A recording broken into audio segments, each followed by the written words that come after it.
Hi everyone, आज हम लोग बात करने वाले हैं सेल के लेक्चर नंबर 2 के बारे में। और लास्ट क्लास में जो हम लोग पढ़े थे उसका एक छोटा सा रिवीजन हो जाए। देखिए, लास्ट क्लास में हमने पढ़ा था कि सेल क्या होता है। सेल क्या है? सेल एक स्ट्रक्चरल या फंक्शनल यूनिट है, और सेल हमारा बोल सकते हैं कि ये बेसिक फंडामेंटल यूनिट भी है। ठीक है, फंडामेंटल मतलब सबसे छोटा यूनिट। तो लास्ट क्लास हमने देखा था कि सेल्स जब कंबाइन करते हैं तो सेल्स के कॉम्बिनेशन से बाकी सारे स्ट्रक्चर जैसे कि टिश्यूज,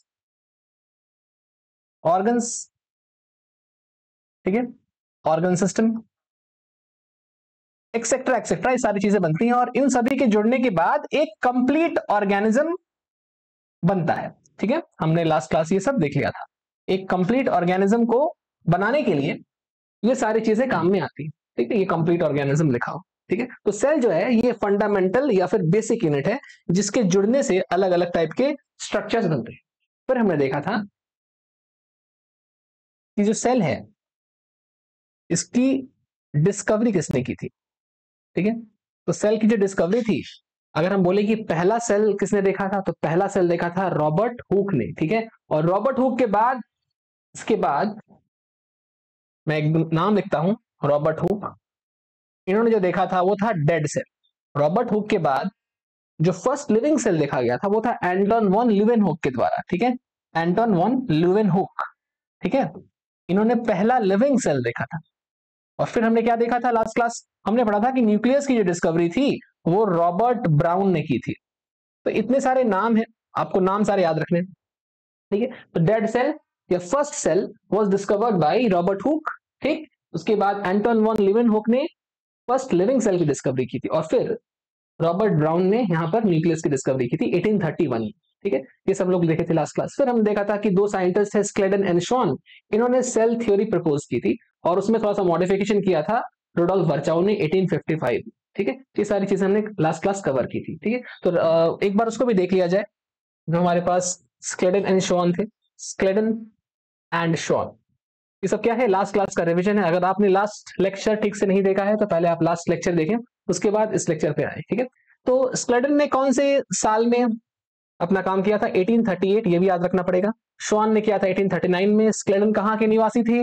इनकी कंट्री का नाम था जर्मनी, ये जर्मन थे। ठीक है, और ये क्या क्या काम करते थे? ये बॉटनिस्ट थे। बॉटनी मतलब प्लांट्स की स्टडी करना। वहीं पर शॉन जो थे ये थे ब्रिटिश। ठीक है, और ये एनिमल्स की स्टडी करते थे, दैट्स वाई ये क्या थे? ब्रिटिश जूलॉजिस्ट थे। ठीक है, तो ये दोनों मिलकर प्लांट और एनिमल की स्टडी करते हैं और बताते हैं सेल थ्योरी। ठीक है, थोड़ा सा अगर मैं तुमको रिवाइज करा दूं कि इन्होंने बोला क्या था, तो जो स्क्लेडन थे इन्होंने प्लांट्स की स्टडी की और पाया कि जो प्लांट है, प्लांट की जो बॉडी है वो बनी हुई है सेल्स से। ठीक है, और सेल्स कंबाइन करते हैं to form tissues. Plant cells combine to form tissues and the bodies of plants are made of cells. इन्होंने ये बात बताई थी स्क्लेडन ने।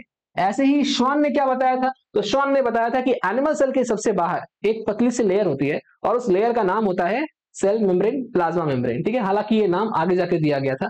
तो हमने ये भी पढ़ा था कि प्लाज्मा मेम्ब्रेन के और भी बहुत सारे नाम होते हैं, जैसे कि cell membrane, plasma membrane, plasmalemma etcetera. ये सारी लास्ट क्लास हम लोग कवर किए। ठीक है, फिर इन्होंने एनिमल के बाद प्लांट सेल को भी स्टडी किया और पाया कि प्लांट सेल के सबसे बाहर एक और लेयर है जो कि एक मोटी लेयर है जिसका नाम है सेल वॉल। ठीक, इन दोनों ने एक बात नहीं बताई। वो बात क्या थी? वो बात ये थी कि सेल्स आते कहां से। ठीक है, तो cells arise from pre existing cells. Pre existing cells, इसको लैटिन भाषा में बोला गया था ओमनिस सेल्ला ए सेल्ला। ठीक है, तो ओमनिस सेल्ला ए सेल्ला, ये जो स्टेटमेंट है ये किसने दिया था? ये दिया था रुडोल्फ वर्चाउ ने इन 1855। ठीक है, इसके बाद सभी चीजों को मिलाकर एक मॉडर्न सेल थ्योरी आई जिसके अंदर दो पोस्टुलेट से। पहला था all organisms are made of cells and product of cells. And second जो पॉइंट था दैट वाज ऑल ऑर्गेनिजम्स या all cells arise from pre existing cells. ठीक है, by the process of cell division. ये हम लोग लास्ट क्लास कवर कर चुके थे। ये था एक छोटा सा क्विक रिवीजन जो लास्ट क्लास हमने पढ़ा था। ठीक है, आइए बढ़ते हैं। लास्ट क्लास के ऊपर जो असाइनमेंट आपको मिला था उसको एक बार डील कर लेते हैं, फिर आज फ्रेश स्टार्ट करेंगे। चलिए इसको सॉल्व किया जाए। आई होप आपने सॉल्व कर लिया है। अगर आपने इसको सॉल्व नहीं किया है तो पहला काम लेक्चर को अभी रोकना है, एंड जो आपको ऐप में ये असाइनमेंट मिला है या फिर प्रीवियस जो आपको क्लास आपने किया है उसके पीछे ये आपको मिल जाएगा। ठीक है, पीडीएफ में मिल जाएगा वहां पे। उसको पहले सॉल्व करें और फिर यहाँ पर वापस आए। ठीक है, ओके। चलिए, न्यूक्लियस वॉज डिस्कवर्ड बाय, तो न्यूक्लियस को डिस्कवर किसने किया? तो न्यूक्लियस को डिस्कवर किया था रॉबर्ट ब्राउन। ठीक है, ऑप्शन सी हो जाएगा। चलिए नेक्स्ट,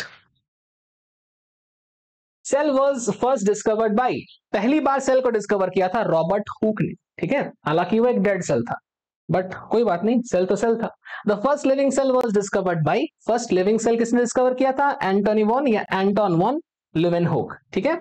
चलिए, outermost layer of plant cell, बताओ outermost layer of plant cell क्या है? सेल वॉल, ठीक है। तो outermost layer of plant cell is cell wall, and that of animal cell is cell membrane, या फिर plasma membrane, या फिर प्लाज्मा लेमा, इसके इतने नाम है, ठीक है। तो कौन सा ऑप्शन जाएगा इसके साथ? Cell wall and cell membrane, cell wall and cell membrane, option number 4। चलिए next question. Schleiden was uh, ये कहां के थे? स्क्लेडन, स्क्लेडन थे जर्मन, क्या थे? बॉटनिस्ट, तो जर्मन बॉटनिस्ट। एंड श्वान क्या थे? ब्रिटिश जूलॉजिस्ट, ठीक है, ब्रिटेन के थे, ब्रिटिश, तो ये थे ब्रिटिश, ब्रिटिश जूलॉजिस्ट। तो कौन सा ऑप्शन करेक्ट हो रहा है?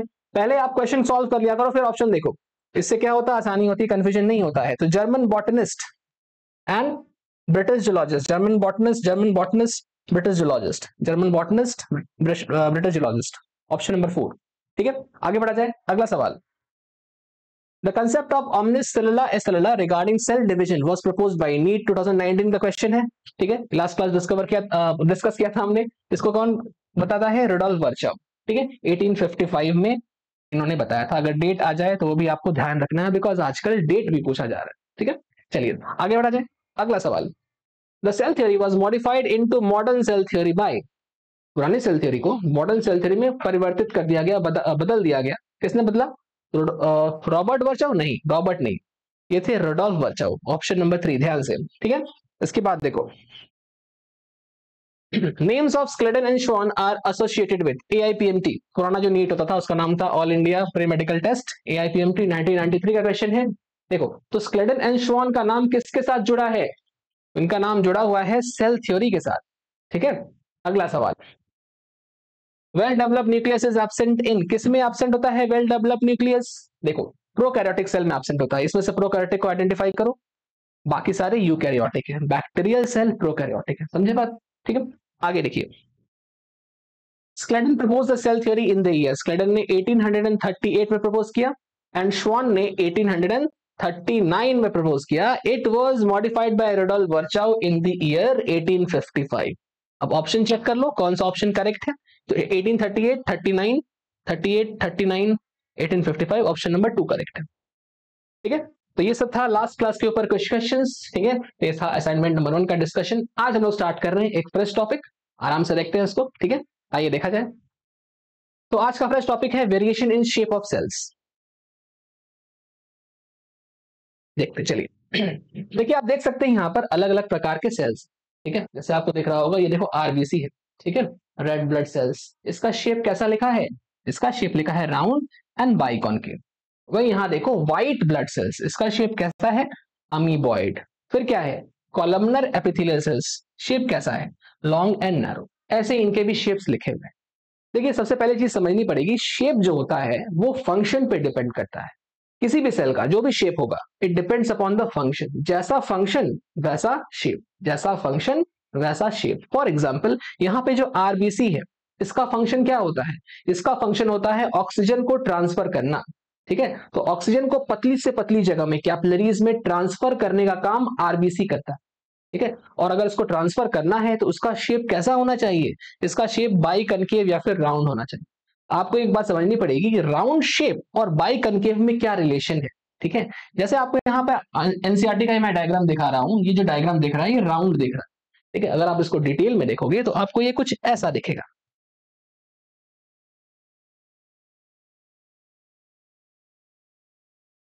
ये कुछ ऐसा दिखेगा, ठीक है। तो अगर इस शेप को कट किया जाए, मान लो मैं इसको कट कर रहा हूं, मैं यहां से इसको कट कर रहा हूं, ठीक है। सपोज हम इसे कट कर रहे हैं, ऐसे ऐसे काट, ठीक है, कैसे? इसको ऐसे रखे हाथ और इसको ऐसे काटे। जब इसे ऐसे काटेंगे तो इसके अंदर का स्ट्रक्चर आपको नजर आएगा, ठीक है। तो अंदर का स्ट्रक्चर कैसा दिखता है? तो अंदर का स्ट्रक्चर कुछ इस प्रकार से दिखेगा,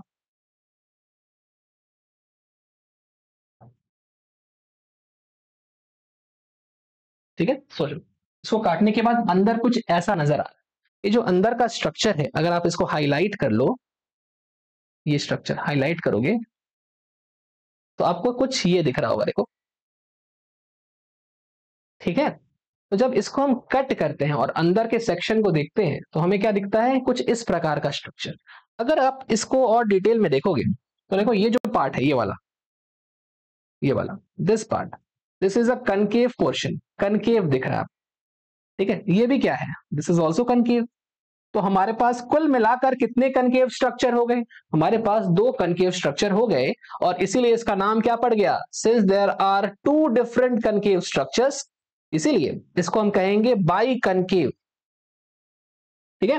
तो इसका जो शेप हुआ आरबीसी का, अगर आप इसको काटेंगे नहीं तो नॉर्मली आपको कैसा दिख रहा है, राउंड दिख रहा है, लेकिन जब इसको कट करके अंदर के स्ट्रक्चर को ऑब्जर्व करते हैं तो हमको बाई कनकेव कुछ स्ट्रक्चर, इस प्रकार के स्ट्रक्चर नजर आते हैं, ठीक है। तो इसलिए आरबीसी के 2 प्रकार के शेप्स आपको याद रखने हैं, राउंड एंड बाई कनकेव। चलिए इसके बाद आगे बढ़ेंगे तो ये है अमीबॉइड। देखिए ऑइड का मतलब क्या होता है, ऑइड का अर्थ होता है, ऑइड शब्द किसी के जैसा, लाइक। तो ये किसके जैसा है, अगर आप इसको ब्रेक करो, अमीबा के जैसा, ठीक है। अमीबॉइड, अमीबा प्लस ऑइड दोनों को जोड़ोगे तो क्या बनेगा, अमीबॉइड। अमीबॉइड मतलब इट इज लाइक अमीबा, ठीक है, अमीबा के जैसा। जैसे न्यूक्लियोइड आपको पढ़ाया हुआ था पहले, न्यूक्लियोइड, ठीक है, न्यूक्लियोइड मतलब न्यूक्लियस के जैसा, किसी के जैसा क्या होता है, ऑइड। जैसे फॉर एग्जाम्पल, एक चीज एग्जाम्पल देख लो आप, ये है मिस्टर एक्स, इनसे मिलो। तो मिस्टर एक्स जब छोटा था तो स्कूल में पढ़ने गया था, तो उसके सर ने उससे एक सवाल पूछा, उससे पूछा बेटा बताओ 2 + 2 कितना होता है। तो मिस्टर एक्स ने बोला 5, ठीक है। तो मिस्टर एक्स ने बोला 5 होता है सर। तो उसके सर ने बोला तुम गधे जैसे हो, ठीक है, गधा के जैसा है तुम, ऐसे बोला उसको, ठीक है। गांव का सर था वो, गधा के जैसा ऐसे बोला, ठीक है, या फिर गधा के जैसा है, चलो गधा के जैसा है। तो गधा के जैसा के लिए उसने वर्ड यूज किया गधॉइड। गधॉइड का मतलब क्या होता है, गधा के जैसा। तो वैसे ही न्यूक्लियोइड का मतलब क्या होता है, न्यूक्लियस के जैसा। अमीबॉइड मतलब क्या होता है, अमीबा के जैसा। लेकिन क्या ये मिस्टर एक्स गधा है, ये तो गधा के जैसा है ना, गधा तो नहीं है एग्जैक्टली। वैसे ही क्या ये अमीबा है, नहीं, ये अमीबा के जैसा है, बट ये अमीबा नहीं हुआ। तो न्यूक्लियोइड क्या होगा, न्यूक्लियोइड वो न्यूक्लियस के जैसा होगा, एग्जैक्टली न्यूक्लियस नहीं होगा, ठीक है। तो ऑइड शब्द का मतलब क्या हुआ, ऑइड का मतलब हुआ किसी के जैसा, ठीक है। तो अमीबा के जैसा अमीबॉइड, तो इसका शेप अमीबा के जैसा है, इसलिए अमीबॉइड। अगर आप आगे बढ़ेंगे तो आपको मिलेगा यहां पर कॉलमनर सेल्स। आइए इसको भी देख लेते हैं। ये देखिए, तो ये देखिए लंबे सेल्स है, ठीक है, और पतले हैं, तो इसको हम क्या नाम दे रहे हैं, लॉन्ग एंड नैरो, ठीक है। लंबे लंबे पतले पतले सेल्स होते हैं जो हमारे डाइजेस्टिव सिस्टम के अंदर पाए जाते हैं। जब आप डाइजेशन एंड एब्जॉर्प्शन पढ़ेंगे तो वहां पर ही आपको सामने आएगा। तो फिलहाल अभी आगे बढ़ा जाए। ये देखिए ब्रांच स्ट्रक्चर दिख रहे होंगे, देखिए ब्रांचिंग है, यहाँ पे ब्रांचिंग है, these structures are branched. Branch means फैला हुआ है चारों तरफ, और ये लंबा है, ठीक है, लॉन्ग भी है, तो लंबा है और फैला हुआ है। अगर ये लंबा या फैला हुआ है तो इसका काम है कि लंबी से लंबी दूरी को ये तय करेगा, ठीक है, लंबी से लंबी दूरी तक ये इंपल्स को ट्रांसफर करेगा, ट्रांसपोर्ट करेगा, ठीक है। तो हमारे बॉडी में कुछ इंपल्सेस होते हैं, सिग्नल्स होते हैं, जिनको लंबी दूरी तक तय करना पड़ता है या लंबी दूरी तक उसको भेजना पड़ता है, ठीक है, ट्रांसपोर्ट करना पड़ता है। तो वो जो लंबी दूरी तक ट्रांसपोर्ट करने का काम है वो कौन करेगा, वो करेगा नर्व सेल, ठीक है, या न्यूरॉन्स, क्या कह सकते हो आप, न्यूरॉन्स। तो आप देख सकते हो कि यहाँ पे जो भी स्ट्रक्चर्स आपको नजर आ रहे हैं वो स्ट्रक्चर्स एक्चुअली फंक्शंस पे डिपेंड करते हैं। जैसा फंक्शन वैसा इसका शेप, ठीक है, फंक्शन के आधार पर शेप डिपेंड करता है। क्लियर है बात, जुड़ जाएगा, चलिए ठीक। चलिए, तो इसके बाद जो आपका स्ट्रक्चर है जैसे ट्रैकीड है, देखिए ट्रैकीड, तो ट्रैकीड कैसा है, इलोंगेटेड है, लंबा सा है, खिंचा हुआ है, ठीक है। इसको आप लोग पढ़ोगे जब आप प्लांट ट्रांसपोर्ट पढ़ोगे तब, ठीक है। ये स्ट्रक्चर कब पढ़ेंगे आप, इस स्ट्रक्चर को आप पढ़ेंगे जब आप नर्वस सिस्टम पढ़ेंगे या फिर स्ट्रक्चरल ऑर्गेनाइजेशन ऑफ एनिमल्स पढ़ोगे, ठीक है, वहां एनिमल टिश्यूज पढ़ोगे आप, ये पढ़ोगे, ठीक। फिर मेसोफिल सेल्स आएंगे, ये आप पढ़ेंगे जब आप पढ़ेंगे फोटोसिंथेसिस, ठीक है, एनाटॉमी ऑफ प्लांट्स वहां भी आपको मिल जाएगा। सारे स्ट्रक्चर्स जो आपको दिख रहे हैं सेल के, अलग अलग शेप्स दिखाई पड़ रहे हैं। एक्चुअली ये शेप्स अलग अलग क्यों हैं, क्योंकि ये शेप्स डिपेंड कर रहे हैं फंक्शंस पर, जैसा फंक्शन वैसा शेप। ठीक है, तो आप एक लाइन याद रखो, जैसा फंक्शन वैसा शेप। ठीक है, एनसीईआरटी में ये लाइन लिखी हुई है, अभी एनसीईआरटी की रीडिंग करेंगे लास्ट में, इसको कवर कर लेंगे। जैसा फंक्शन वैसा शेप, इसीलिए अलग अलग सेल्स का अलग अलग फंक्शन होता है, इसीलिए अलग अलग शेप भी होते हैं। एंड दैट्स व्हाई वेरिएशन होता है। वेरिएशन मतलब वैरायटी होती है, अलग अलग प्रकार के शेप्स होते हैं, क्योंकि सेल्स के फंक्शन भी तो अलग अलग है, इसीलिए वेरिएशन इन शेप होता है। ठीक है, चलिए आगे बढ़ा जाए। अब देखिए, वेरिएशन इन शेप तो हमने कवर कर लिया, अब है वेरिएशन इन साइज। ठीक है, तो साइज की यदि बात करें तो इसको देखा जाए, स्मॉलेस्ट सेल कौन है? देखिए, स्मॉलेस्ट सेल हमारे सिलेबस के अनुसार माइकोप्लाज्मा है। ठीक है, तो हम लोग उसको लिखेंगे माइकोप्लाज्मा। आइए इसको भरा जाए पूरा। Mycoplasma is the smallest cell. ठीक है, माइकोप्लाज्मा क्या होता है? It's a type of bacteria which does not have cell wall. के पास सेल वॉल नहीं होता है, एक ऐसा बैक्टीरिया है जिसके पास सेल वॉल नहीं होता, उसको माइकोप्लाज्मा कहते हैं। चलिए ठीक है, माइकोप्लाज्मा। अच्छा, आगे देखिए, माइकोप्लाज्मा के बाद लार्जेस्ट सेल कौन है? तो लार्जेस्ट सेल है ऑस्ट्रिच एग। ठीक है, ऑस्ट्रिच एग, ऑस्ट्रिच का जो अंडा होता है ये लार्जेस्ट होता है।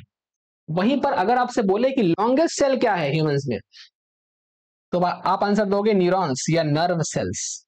ठीक है, तो नर्व सेल्स या फिर neurons are the longest sales.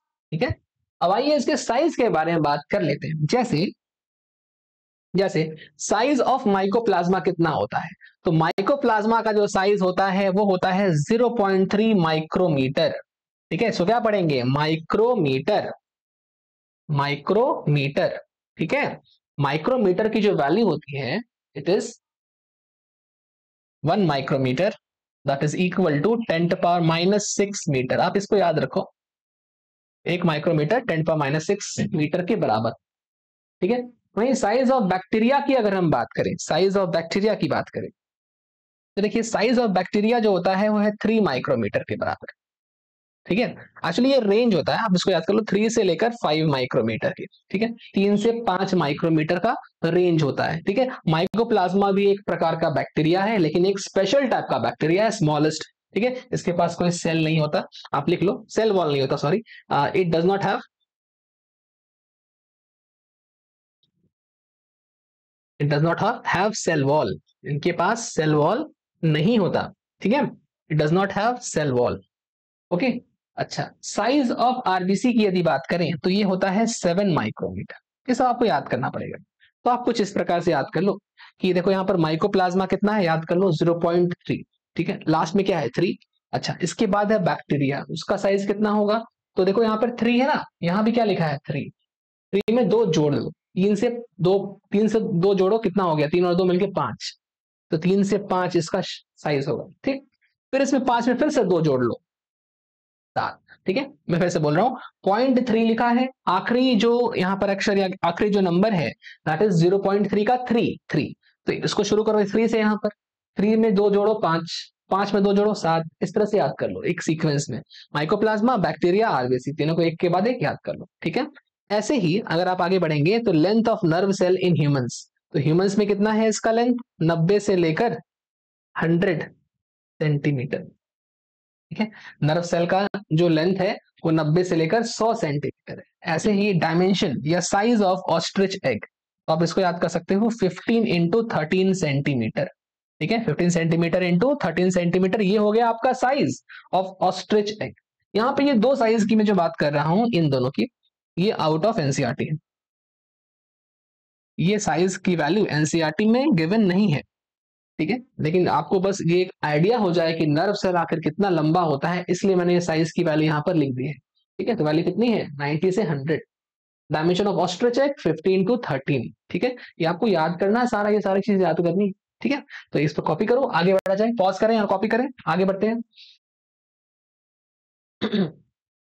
चलिए, फिर यहाँ पे आता है difference between some important terms. यहाँ पे कुछ नाम आ गए हैं जिसके बारे में आपको समझना पड़ेगा कि ये है क्या आखिर, है ना। जैसे कि कुछ नाम है, प्रोटोप्लाज्म, साइटोप्लाज्म, साइटोसोल, ये क्या होते हैं? तो आइए देखा जाए, सबसे पहले हम इसमें साइटोसोल को आपको समझा दें कि साइटोसोल है क्या आखिर। आओ, तो देखो साइटोसोल, तो साइटोसॉल जो होता है ये होता है लिक्विड पोर्शन। एक काम करो, इसको हटाओ। Cytosol is a liquid portion, ठीक है। तो लिक्विड पोर्शन,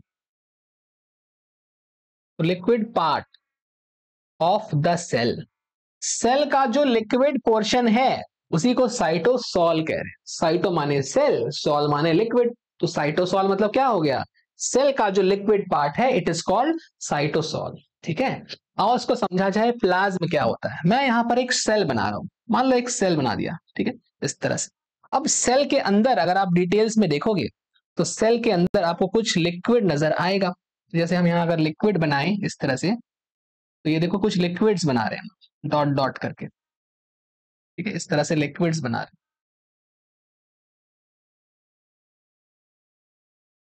ठीक है। ये क्या है, लिक्विड्स, ठीक है, लिक्विड पोर्शंस।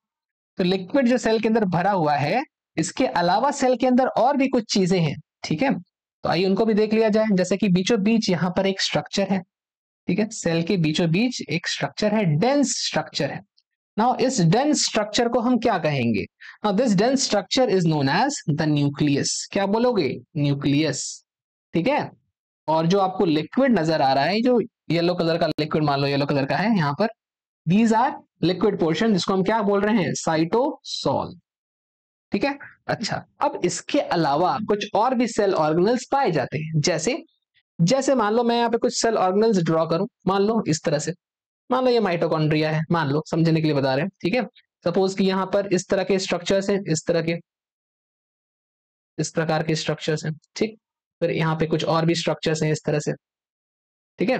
तो हम कह रहे हैं ये माइटोकॉन्ड्रिया हो गया, ये एंडोप्लाज्मिक रेटिकुलम हो गया मान लो, ठीक है। देन ये हो गया गोल्गी बॉडीज, गोल्गी अपरेटस, फिर यहाँ मान लो लाइसोसोम्स हो गए, ठीक है। ऐसे बहुत सारे ऑर्गेनल्स प्रेजेंट है सेल के अंदर, ठीक है। तो जितने भी ऑर्गेनल्स यहाँ पर पाए जा रहे हैं, मैं उनको एक साथ लिख रहा हूँ, ठीक है। मैं लिख रहा हूँ ये सेल ऑर्गेनल्स है, न्यूक्लियस को छोड़कर मैं बात कर रहा हूँ। तो न्यूक्लियस को छोड़कर और भी बहुत सारे सेल ऑर्गेनल्स हैं, ठीक है। क्या है, सेल ऑर्गेनल्स। तो ये जो सेल ऑर्गेनल्स हैं, इनको अगर हम इंक्लूड करें, देखो एक बार दोबारा देखा जाए, यहां पर इधर आ जाओ। देखो मैंने यहाँ पे साइटोसॉल के बारे में क्या लिखा है, cytosol is the liquid part of the cell, right. Cytosol क्या है, लिक्विड पार्ट। तो ये लिक्विड पार्ट जो डॉट डॉट दिख रहा है वो है साइटोसॉल, ठीक है। अगर हम इस लिक्विड पार्ट में सेल ऑर्गेनेल को मिक्स कर दे, ठीक, लिक्विड और सेल ऑर्गेनेल को मिलाकर एक साथ बात करें, तो बनता है साइटोप्लाज्म, ठीक है। तो हम क्या लिखेंगे कि साइटोसॉल प्लस जितने भी सेल ऑर्गेनेल्स हैं, यदि उनकी बात की जाए, सेल ऑर्गेनेल्स, तो साइटोसॉल प्लस सेल ऑर्गेनेल मिला लोगे तो प्लाज्म बनेगा। व्हाट इज प्लाज्म, प्लाज्म मतलब जेली लाइक स्ट्रक्चर, ठीक है, सेमी सॉलिड या सेमी फ्लूइड स्ट्रक्चर, ठीक है। तो प्लाज्म मतलब होता है, यहां लिख लिया जाए, प्लाज्म मतलब क्या होता है, प्लाज्म मतलब सेमी फ्लूइड, सेमी लिक्विड, ठीक है, सेमी फ्लूइड बोलो या सेमी लिक्विड बोलो, तो आधा लिक्विड है।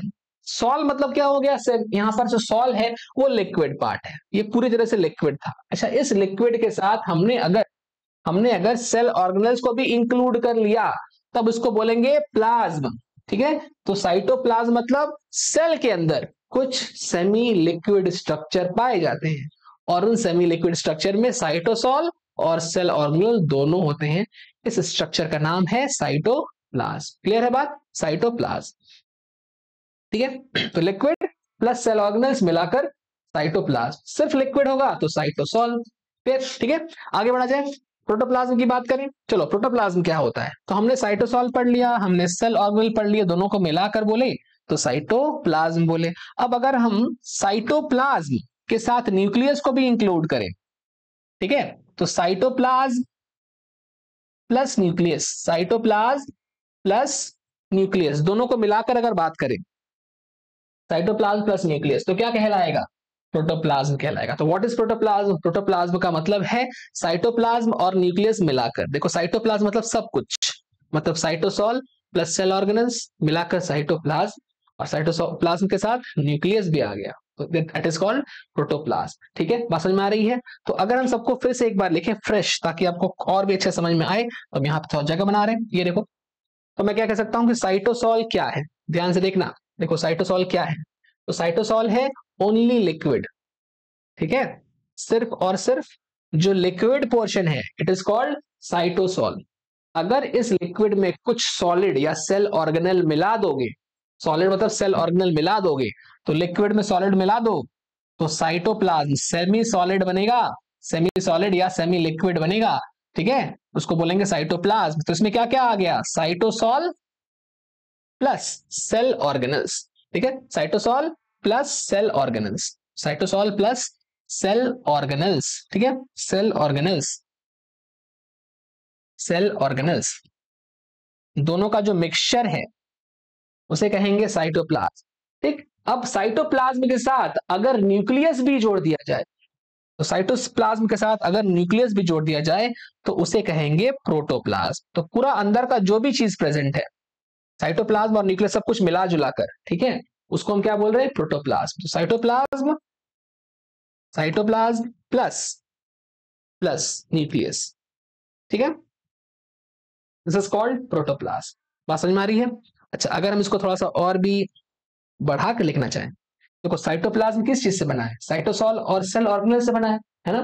तो अगर हम साइटोप्लाज्म के बदले, यहां पर साइटोप्लाज्म के बदले अगर हम साइटोसॉल और सेल ऑर्गेनेल लिख दे तो कोई दिक्कत, बिकॉज साइटोप्लाज्म का मतलब क्या है, साइटोसॉल प्लस सेल ऑर्गेनेल्स।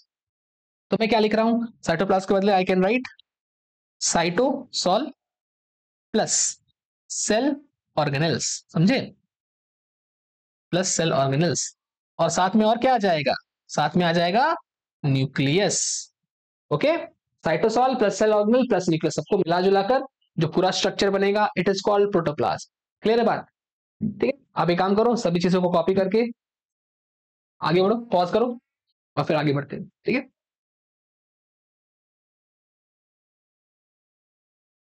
चलिए आगे बढ़ा जाए, नेक्स्ट।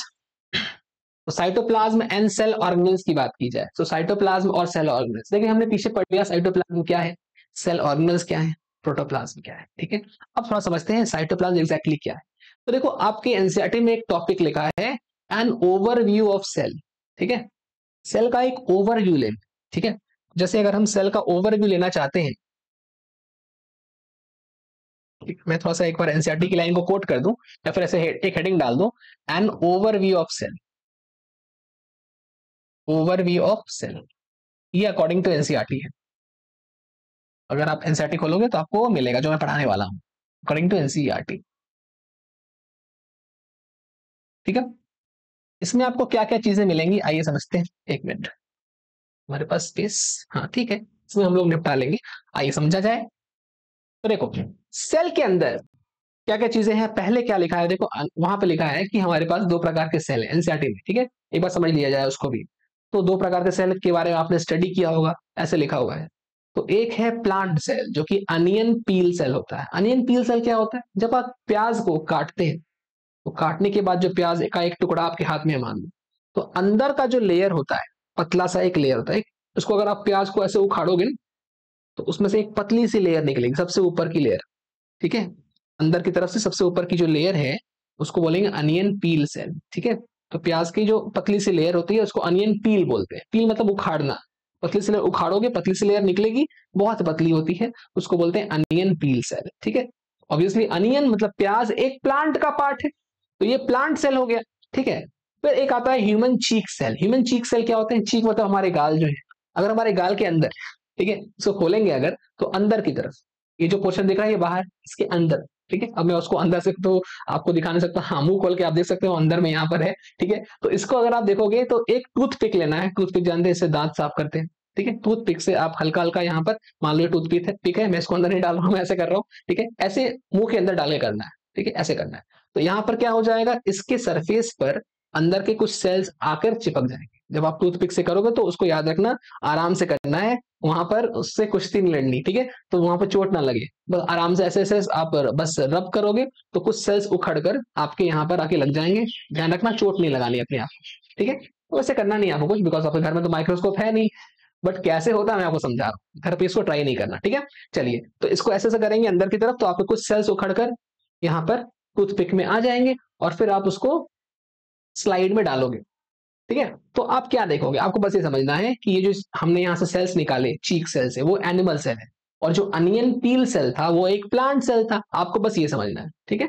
आपको कुछ खुद से एक्सपेरिमेंट नहीं करने घर में, बस समझना है चीजों, तो प्लांट सेल में सबसे बाहर का लेयर का नाम क्या है? सेल वॉल, जो लास्ट क्लास मैंने पढ़ाया था आपको, ठीक। और एनिमल सेल में सबसे बाहर का लेयर का नाम क्या है? सेल मेम्ब्रेन, ठीक है। तो जब आप उसको सेल्स को देखोगे तो प्लांट सेल में, अनियन वाले सेल में आपको दिखाई पड़ेगा कि बाहर में सेल वॉल है, जबकि इसमें देखोगे ह्यूमन वाले में तो आपको क्या दिखेगा? सेल मेम्ब्रेन दिखाई पड़ेगा। बस यही समझना है, ठीक है। जैसे वो क्या दिखता है आपको भी बना के दिखा दिया जाए ताकि आपको थोड़ा सा अच्छा लगे, ठीक है। आइए देखा जाए। तो स्ट्रक्चर्स कुछ ऐसे बनते हैं, देखिए इस तरह के।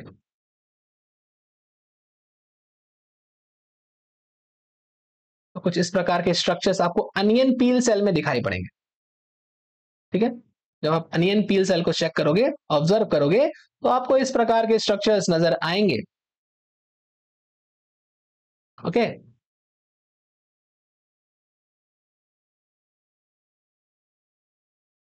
इस तरह के स्ट्रक्चर्स नजर आएंगे, ठीक है। हेक्सागोनल स्ट्रक्चर्स, इस तरह के स्ट्रक्चर नजर आएंगे।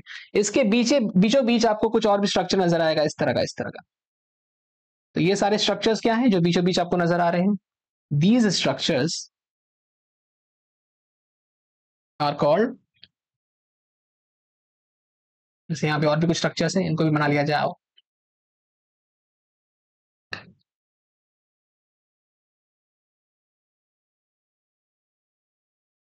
तो देखो यहाँ पे कुछ ब्लू ब्लू कलर के आपको डॉट डॉट दिख रहे हैं इस तरह से, ठीक है। इस तरह के स्ट्रक्चर नजर आएंगे। तो आइए देखा जाए, जैसे ये क्या है बताओ? ये है nucleus, this structure is the nucleus, ठीक है। एंड ये जो स्ट्रक्चर आपको दिख रहा है ये क्या है? साइटोप्लाज्म। जो डॉट डॉट दिख रहा है वो क्या है? Cytoplasm, okay. तो यहाँ पर जो रेड कलर का पोर्शन है it is the nucleus, and जो यहाँ पर डॉट डॉट दिख रहे हैं वो है साइटोप्लाज्म।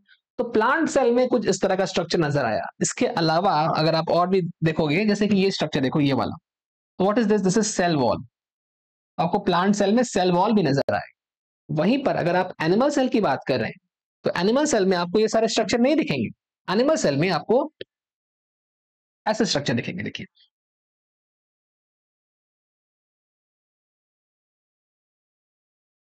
इस प्रकार के स्ट्रक्चर्स नजर आएंगे, ठीक है, ऐसे। और इसके बीचों बीच यहां पर फिर से एक स्ट्रक्चर है ऐसे,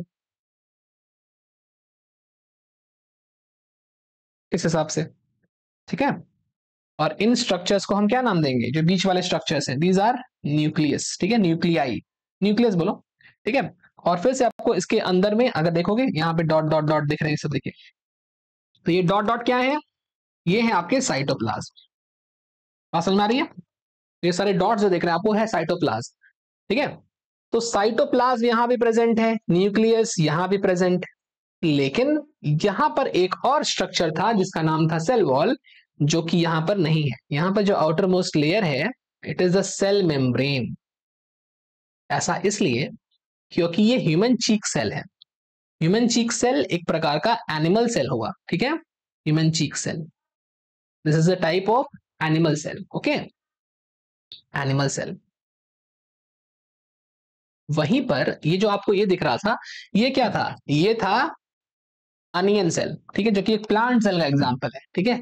onion peel cell, onion peel cell, जो कि एक टाइप है प्लांट सेल का। तो प्लांट सेल में स्ट्रक्चर्स हैं और जो एनिमल सेल में स्ट्रक्चर्स हैं लगभग सेम ही है। दोनों में न्यूक्लियस है, दोनों में साइटोप्लाज्म है, लेकिन प्लांट सेल में जो सबसे बाहर का लेयर है it is called cell wall, और एनिमल सेल में सबसे बाहर का जो लेयर है it is called cell membrane, ठीक है। चलिए, यहां तक तो आप समझ चुके होंगे बात। तो यही एनसीईआरटी में स्टार्टिंग में लिखा होगा। फिर क्या लिखा है कि जो न्यूक्लियस होता है वो एक डेंस स्ट्रक्चर होता है जिसके अंदर जेनेटिक मटेरियल होता है। तो आइए इसको लिखा जाए। चलिए इसको थोड़ा सा साइड किया जाए। आइए, the nucleus contains contains genetic material. Nucleus के अंदर क्या है? न्यूक्लियस के अंदर है जेनेटिक मटेरियल, यानी कि डीएनए। तो डीएनए क्या होता है? डीएनए एक प्रकार का जेनेटिक मटेरियल है जो हमारे हमारे बॉडी में जेनेटिक्स का काम करता है। क्लास 12 में आप पढ़ोगे जेनेटिक्स, जेनेटिक्स में हेरिडिटी पढ़ेंगे, इनहेरिटेंस पढ़ेंगे, बहुत कुछ पढ़ेंगे, डीएनए का स्ट्रक्चर पढ़ेंगे। फिलहाल आपको बस ये पढ़ना है कि न्यूक्लियस के अंदर क्या प्रेजेंट है? डीएनए प्रेजेंट है। और डीएनए का फुल फॉर्म क्या होता है? डीऑक्सीराइबो न्यूक्लिक एसिड, एक प्रकार का न्यूक्लिक एसिड, इतना सफिशिएंट है अभी इस चैप्टर के लिए, है ना। जब समय आएगा तो आपको पढ़ाया जाएगा, चिंता ना करें। The nucleus contains genetic material, यानी कि डीएनए, ठीक है। अच्छा, उसके बाद न्यूक्लियस के अलावा यहाँ पे कुछ और स्ट्रक्चर्स हैं, जैसे कि यहाँ पे साइटोप्लाज्म, ठीक है। तो साइटोप्लाज्म जो होता है, जैसे आप देख रहे हो साइटोप्लाज्म यहाँ पर है, तो साइटोप्लाज्म का काम क्या है? साइटोप्लाज्म के अंदर बहुत सारे रिएक्शंस होते रहते हैं, ठीक है। आइए उसको भी लिखा जाए, द साइटोप्लाज्म, चलिए लिखते हैं, cytoplasm is the main Arena है, वो जगह है, वो लोकेशन है, वो एरिया है जहां पर बहुत सारे सेलुलर एक्टिविटीज चलती रहती हैं। सेलुलर एक्टिविटीज मतलब सेल के अंदर बहुत सारे काम होते रहते हैं। Cytoplasm is the main Arena of cellular activities, ठीक है। सेलुलर एक्टिविटीज, सेल के अंदर बहुत सारी चीजें हो रही है, बहुत सारी एक्टिविटीज हो रही है, सेलुलर एक्टिविटीज, ठीक है। क्या क्या एक्टिविटीज हो रही हैं, तो उसको भी लिख लिया जाए। These activities include, these cellular activities क्या क्या होती हैं और पढ़ा जाए। Cellular activities include, these cellular activities include various chemical reactions, बहुत सारे केमिकल रिएक्शंस होते हैं सेल के अंदर, समझ रहे हो बात। तो एक सेल के अंदर बहुत सारे केमिकल रिएक्शंस होते हैं। अच्छा, ये जो केमिकल रिएक्शंस होते हैं वो दो प्रकार के होते हैं, ठीक है। कभी कुछ बनता है, ठीक है, कुछ नया चीज बन रहा है मान लो, और कभी कभी कुछ चीजें टूट रही हैं। जब कुछ नई चीज बन रही है उस प्रोसेस को हम एनाबॉलिज्म कहते हैं, ठीक है। और जब कोई चीज टूटती है उसको बोलते हैं कैटाबॉलिज्म, ठीक है। एनाबॉलिज्म, कैटाबॉलिज्म आपने पढ़ा होगा 9th में कि जब कुछ बनाते हैं तो एनाबॉलिज्म कहते हैं, जब कुछ तोड़ते हैं तो कैटाबॉलिज्म कहते हैं। दोनों के सम टोटल मतलब दोनों को जोड़कर मिला जुलाकर हम मेटाबॉलिज्म कहते हैं। तो मेटाबॉलिज्म के दौरान बहुत सारे केमिकल रिएक्शंस हो रहे हैं जिनकी वजह से कुछ टूट रहा है और कुछ बन रहा है, ठीक है। तो कुछ टूटना या बनना ये किसकी वजह से हो रहा है? केमिकल रिएक्शंस की वजह से, और इनको हम मेटाबॉलिक रिएक्शंस कहेंगे, ठीक है। These cellular activities include various chemical reactions, bracket में लिखेंगे मेटाबॉलिक रिएक्शंस, ठीक है, मेटाबॉलिक रिएक्शंस। और ये मेटाबॉलिक रिएक्शंस कहां पे हो रहे हैं? ये मेटाबॉलिक रिएक्शंस हो रहे हैं साइटोप्लाज्म के अंदर, ठीक है। तो ये मेटाबॉलिक रिएक्शन हो रहे हैं साइटोप्लाज्म के अंदर। These cellular activities include various chemical reactions, bracket में है metabolic reactions that take place inside the cytoplasm, जो कि साइटोप्लाज्म के अंदर हो रहे हैं, समझे बात। तो साइटोप्लाज्म के अंदर बहुत सारी एक्टिविटीज चल रही है जिनको हम सेलुलर एक्टिविटीज कह रहे हैं, जिसकी वजह से बहुत सारे केमिकल रिएक्शन चल रहे हैं, ठीक है। और ये रिएक्शंस कहां पे हो रहे हैं? ये रिएक्शंस हो रहे हैं साइटोप्लाज्म के अंदर। चलिए, बहुत अच्छा। तो इन रिएक्शंस की वजह से क्या होता है, तो उसको भी लिख लिया जाए। ये रिएक्शंस बड़े इंपॉर्टेंट है।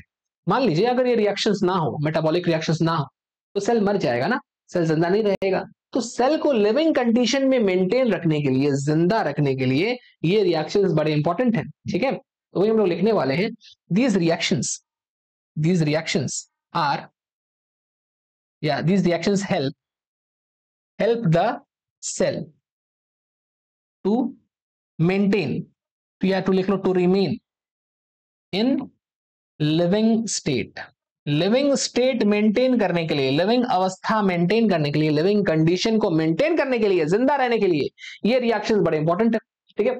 So these reactions help the cell to remain in living state और इन लिविंग कंडीशन, ठीक है। सेल को जिंदा रहना है, लिविंग कंडीशन में रहना है, तो ये रिएक्शन होते रहने चाहिए, ठीक है, इन लिविंग कंडीशंस, ठीक है। तो अगर तुमसे पूछा जाए कि साइटोप्लाज्म का मेन फंक्शन क्या है, तो साइटोप्लाज्म का मेन फंक्शन है जितने भी केमिकल रिएक्शंस सेल के अंदर होते हैं उनको मेंटेन रखना ताकि सेल जिंदा रहे। अगर ये केमिकल रिएक्शंस रुक गए तो सेल मर जाएगा, ठीक है। सेल को जिंदा रखना है, मरना नहीं है, ठीक है। तो उसको जिंदा रखने के लिए केमिकल रिएक्शन का चलना बड़ा जरूरी है, और ये चलता रहा तो सेल जिंदा रहेगा, लिविंग कंडीशन में रहेगा, लिविंग स्टेट में रहेगा, दैट्स इट। तो ये हो गया साइटोप्लाज्म के बारे में थोड़ा बहुत जानकारी, ठीक है। अब यहाँ पर एक टर्म और लिखा है सेल ऑर्गेनल्स। अब ये सेल ऑर्गेनल्स क्या है? तो देखो, सेल ऑर्गेनल्स तो बहुत डिफरेंट टाइप्स के होते हैं। तो सेल ऑर्गेनल्स जैसे कि मान लो माइटोकॉन्ड्रिया हो गया, क्लोरोप्लास्ट हो गया, है ना, प्लास्टिड हो गया, ठीक है।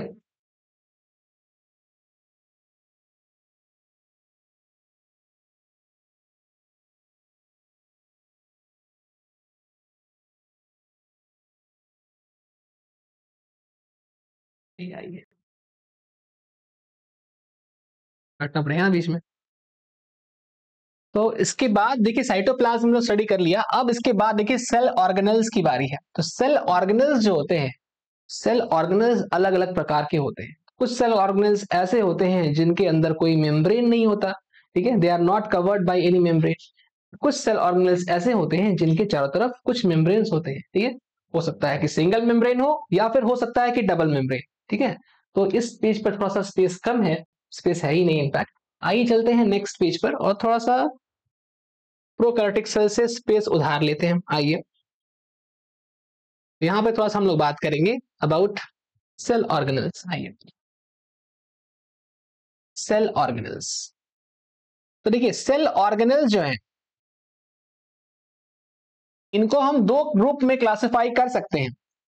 फर्स्ट ग्रुप जो होगा वो ऐसे सेल ऑर्गेनल का ग्रुप होगा जिसके पास कोई मेम्ब्रेन नहीं है, ठीक है। तो हम क्या बोल सकते हैं, ऐसे सेल ऑर्गेनल्स जिनके पास कोई भी कवरिंग नहीं है, विदाउट मेम्ब्रेन, ठीक है। विदाउट मेम्ब्रेन वाले सेल ऑर्गेनल्स जो होते हैं इनको हम कह सकते हैं दे आर नॉन मेम्ब्रेनस। क्या बोलेंगे, नॉन मेम्ब्रेनस सेल ऑर्गेनल्स, ठीक है, non membranous cell organelles. So some of the cell organelles do not have any membrane and these are called non-membranous cell organelle. इनके पास कोई कवरिंग नहीं होती है, ठीक है। जैसे एग्जांपल्स मैं भी बताऊंगा आपको, रुको। उसके बाद देखो विदाउट मेम्ब्रेन के बाद विथ मेम्ब्रेन आएगा, ठीक है। तो विथ मेम्ब्रेन की बात कर लेते हैं, आइए। तो विथ मेम्ब्रेन, कुछ सेल ऑर्गेनल्स के पास मेम्ब्रेन्स होती हैं, ठीक है। और ये जो मेम्ब्रेन्स होती हैं ये दो प्रकार की हो सकती हैं।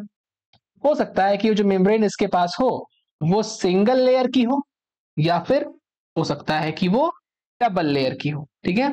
तो सिंगल लेयर्ड मेम्ब्रेन, ठीक है, single layered membrane cell organelle किससे कवर्ड हो, सिंगल लेयर्ड मेम्ब्रेन से कवर्ड। और हो सकता है कि वो डबल लेयर मेम्ब्रेन से भी कवर। तो कुछ सेल ऑर्गेनल्स के पास सिंगल लेयर की कवरिंग होती है और कुछ के पास डबल लेयर की कवरिंग होती है, ठीक है। चलिए, तो विदाउट मेम्ब्रेन्स की अगर हम बात करें, इसका कुछ एग्जाम्पल आपको आना चाहिए। जैसे इसके एग्जाम्पल हो जाएंगे, जैसे मान लो मैं एग्जाम्पल यहां पर इस प्रकार से लिखूं, ये दो टाइप का होगा। एग्जाम्पल दो टाइप का लेंगे, एक लेंगे प्रोकैरियोटिक सेल में, ठीक है, एक लेंगे प्रोकैरियोटिक सेल में, ठीक है, और एक लेंगे यूकैरियोटिक सेल में। प्रोकैरियोटिक और यूकैरियोटिक सेल्स क्या होते हैं आपको कुछ देर बाद और डिटेल में समझाया जाएगा। प्रोकैरियोटिक सेल मतलब ऐसा सेल जिसके पास वेल डेवलप्ड न्यूक्लियस नहीं होता, और ऐसा सेल जिसके पास वेल डेवलप्ड, अच्छे से डेवलप किया हुआ न्यूक्लियस होता है उसे यूकैरियोटिक सेल कहते हैं, ठीक है। तो प्रोकैरियोटिक सेल के अंदर कुछ without membrane non membranous cell organelle है, जैसे राइबोसोम है, ठीक है। तो राइबोसोम होते हैं यहाँ पर, जो राइबोसोम्स होते हैं ये होते हैं 70S टाइप, ठीक है। ये एस क्या होता है, एस का मतलब होता है स्वेडबर्ग यूनिट या फिर सेडिमेंटेशन कोफिशिएंट। बाद में पढ़ाएंगे जब राइबोसोम्स पढ़ेंगे तब, अभी के लिए बस आप याद करो कि 70S, एस मतलब सेडिमेंटेशन कोएफिशिएंट, नहीं लिखना है इस वक्त, बस याद करो 70S, ठीक है। यूकैरियोट्स में भी राइबोसोम्स होते हैं और इनके पास जो राइबोसोम्स होते हैं वो होते हैं 80S, 80S राइबोसोम्स, ठीक है। अच्छा, अब अगर हम सिंगल लेयर्ड मेम्ब्रेन की बात करें तो देखो सिंगल लेयर्ड मेम्ब्रेन का कुछ एग्जांपल आपको ध्यान रखना है। जैसे कहां कहां होगा, जैसे होगा ER में। What is ER, ER is endoplasmic reticulum. आने वाले क्लासेस में आपको एंडोप्लाज्मिक रेटिकुलम के बारे में डिटेल स्ट्रक्चर पढ़ाया जाएगा। फिलहाल आप बस नाम याद रखो, ER का मतलब एंडोप्लाज्मिक रेटिकुलम, ठीक है, बस ER याद रखो आप। फिर याद रख लो गोल्गी बॉडीज, ठीक है, गोल्गी बॉडीज या गोल्गी अपरेटस, ओके। ऐसे ही आप याद रख सकते हो वैक्यूल, लाइसोसोम्स, बहुत सारे हैं, ठीक है। तो लाइसोसोम्स, वैक्यूल, एक्सेट्रा एक्सेट्रा, ये सारे ऑर्गेनल्स इनके पास जो कवर होती है ये सिंगल लेयर से बनी होती है, और इसीलिए ये किसके एग्जाम्पल हैं, सिंगल लेयर्ड मेम्ब्रेन के एग्जाम्पल हैं, ठीक है। ऐसे ही अगर हम डबल लेयर का एग्जाम्पल देखें तो यार डबल लेयर के एग्जाम्पल में आप पढ़ सकते हैं, जैसे क्या क्या हो जाएगा, न्यूक्लियस, ठीक है, जैसे हो जाएगा माइटोकॉन्ड्रिया, ठीक है, ये सब आपको याद करना पड़ेगा। जैसे हो जाएगा क्लोरोप्लास्ट, या फिर आप लिख लो प्लास्टिड्स, ठीक है, प्लास्टिड्स। ये सारे एग्जांपल हो गए डबल लेयर के। ओके, ये हो गए सिंगल लेयर के, ये हो गए डबल लेयर के। चलिए ठीक है, तो ये हो गए सेल ऑर्गेनल्स के बारे में थोड़ी सी जानकारी। तो सेल ऑर्गेनल्स अलग अलग प्रकार के होते हैं। ऐसे ऑर्गेनल्स जिनके पास कोई कवरिंग नहीं होती है उन्हें हम कहते हैं नॉन मेम्ब्रेनस, और ऐसे ऑर्गेनल्स जिनके पास कवरिंग होती है they are called membranous. Non membranous में दो कैटेगरी मैंने बताई आपको, एक हो गया प्रोकैरियोटिक सेल और एक हो गया यूकैरियोटिक। तो प्रोकैरियोटिक में ऐसा कोई नॉन मेम्ब्रेनस ऑर्गेनल एग्जांपल है राइबोसोम 70s, और यूकैरियोटिक में भी राइबोसोम है बट वो 80s है। एस का क्या सिग्निफिकेंस है ये आपको आने वाले क्लासेस में मालूम पड़ जाएगा। ठीक है, आगे देखेंगे। तो विथ मेम्ब्रेन्स की बात करें तो सिंगल और डबल की बात हुई थी। सिंगल वाले में ये सारे एग्जांपल ईआर मतलब एंडोप्लाज्मिक रेटिकुलम, आने वाले क्लासेस में सबके बारे में स्टडी होगी, Golgi bodies, lysosomes, vacuoles etcetera. ठीक है, और यहां पर आप देख सकते हैं तीन यहां भी है, न्यूक्लियस, माइटोकॉन्ड्रिया, प्लास्टिड्स। ठीक है, चलिए, तो ये सारे एग्जांपल्स आपको याद करने हैं। आगे बढ़ा जाए, हम लोग बात कर रहे हैं प्रोकैरियोटिक सेल के बारे में। ठीक है, प्रोकैरियोटिक सेल के बारे में। चलिए पॉज करके पहले कॉपी करें फिर आगे बढ़े। चलिए ठीक तो प्रोकैरियोटिक सेल्स क्या है आइए देखा जाए। देखिए, प्रो शब्द का मतलब क्या है। तो प्रो का मतलब क्या होता है, प्रो का मतलब होता है प्रिमिटिव। ठीक है, प्रो मतलब पहली बार जो बना, प्रिमिटिव है, पुराने जमाने का है। अब है क्या ये, तो कैरियोटिक है। कैरियोटिक मतलब क्या होता है, कैरियन। कैरियन मतलब न्यूक्लियस। ठीक है, न्यूक्लियस। तो प्रिमिटिव टाइप का न्यूक्लियस, ऐसा सेल जिसके पास प्रिमिटिव टाइप का कैरियन यानी न्यूक्लियस हो, उसे कहेंगे प्रोकैरियोटिक सेल। समझे, तो हम इसको लिख सकते हैं क्या, we can write that cells that have cells that have primitive type of nucleus. ऐसा सेल जिसके पास क्या है, प्रिमिटिव टाइप का न्यूक्लियस है, उसे कहते हैं प्रोकैरियोटिक सेल। प्रिमिटिव टाइप के न्यूक्लियस वाले सेल को प्रोकैरियोटिक सेल कहते हैं। ठीक है, तो अब आइए समझा जाए कि ये प्रिमिटिव टाइप का न्यूक्लियस बेसिकली होता क्या है। जो प्रिमिटिव टाइप का मैंने लिखा है ये होता क्या है। देखिए, प्रिमिटिव टाइप का जो न्यूक्लियस है उसको आप एक सिंपल भाषा में एक नाम दे सकते हो, न्यूक्लियोइड।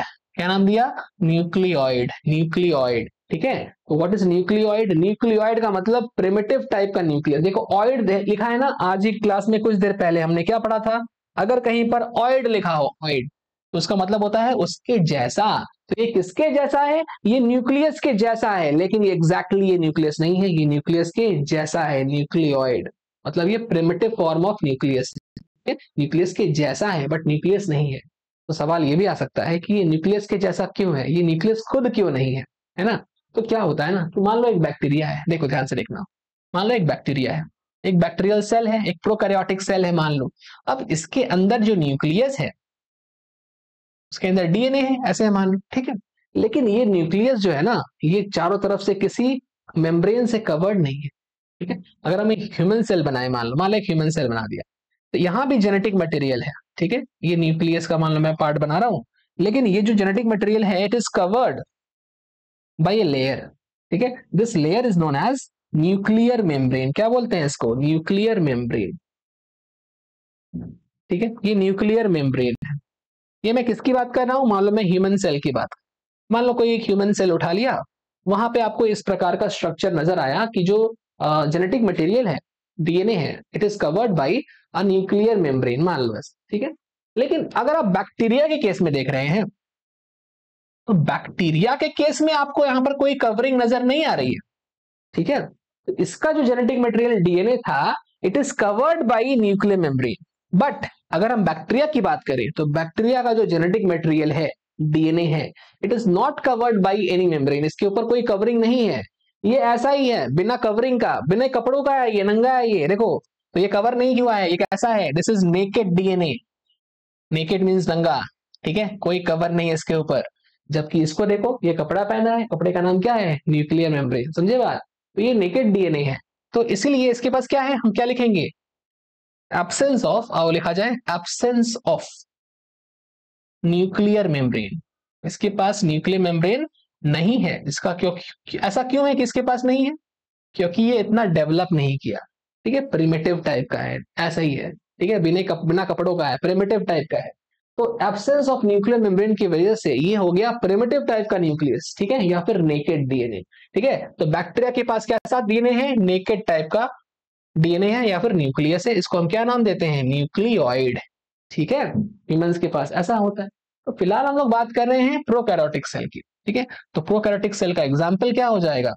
एग्जाम्पल हो जाएगा बैक्टीरिया। हम क्या लिख सकते हैं? Bacteria is a prokaryotic cell. बात समझ में आ गई?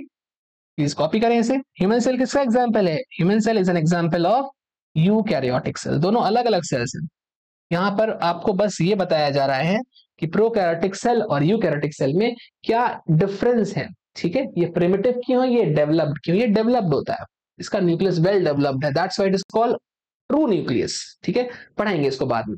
फिलहाल प्रिमिटिव न्यूक्लियस के बारे में आप लोग यहाँ पे ध्यान से देखो, इसको पॉज करो एंड कॉपी करो, आगे बढ़ा जाए। चलो कर लिया। आइए आगे बढ़ा जाए। चलिए अब इसको और डिटेल में समझते हैं कि इसके कैरेक्टरिस्टिक्स क्या है। तो आगे लिखा जाए कि characteristics characteristics characteristics of characteristics of prokaryotic sales. Prokaryotic cells की कुछ खासियत, विशेषताएं, कैरेक्टरिस्टिक्स, फीचर्स, ठीक है। चलिए तो देखो फर्स्ट पॉइंट, नंबर 1, देखो जो प्रोकैरियोटिक सेल होते हैं वो बड़े ही छोटे साइज के होते हैं, ठीक है। They are small in size, ठीक है। हम लोग क्या लिख सकते हैं? दे आर, ऐसे लिख लो, prokaryotic cells are prokaryotic cells are small in size, क्योंकि इनका साइज छोटा है, ठीक है। तो इनको डिवाइड करने में जो समय लगेगा वो बहुत कम लगेगा। मतलब ये सेल्स क्या करेंगे? बहुत जल्दी फास्ट रेट के साथ डिवाइड कर जाएंगे, समझे बात?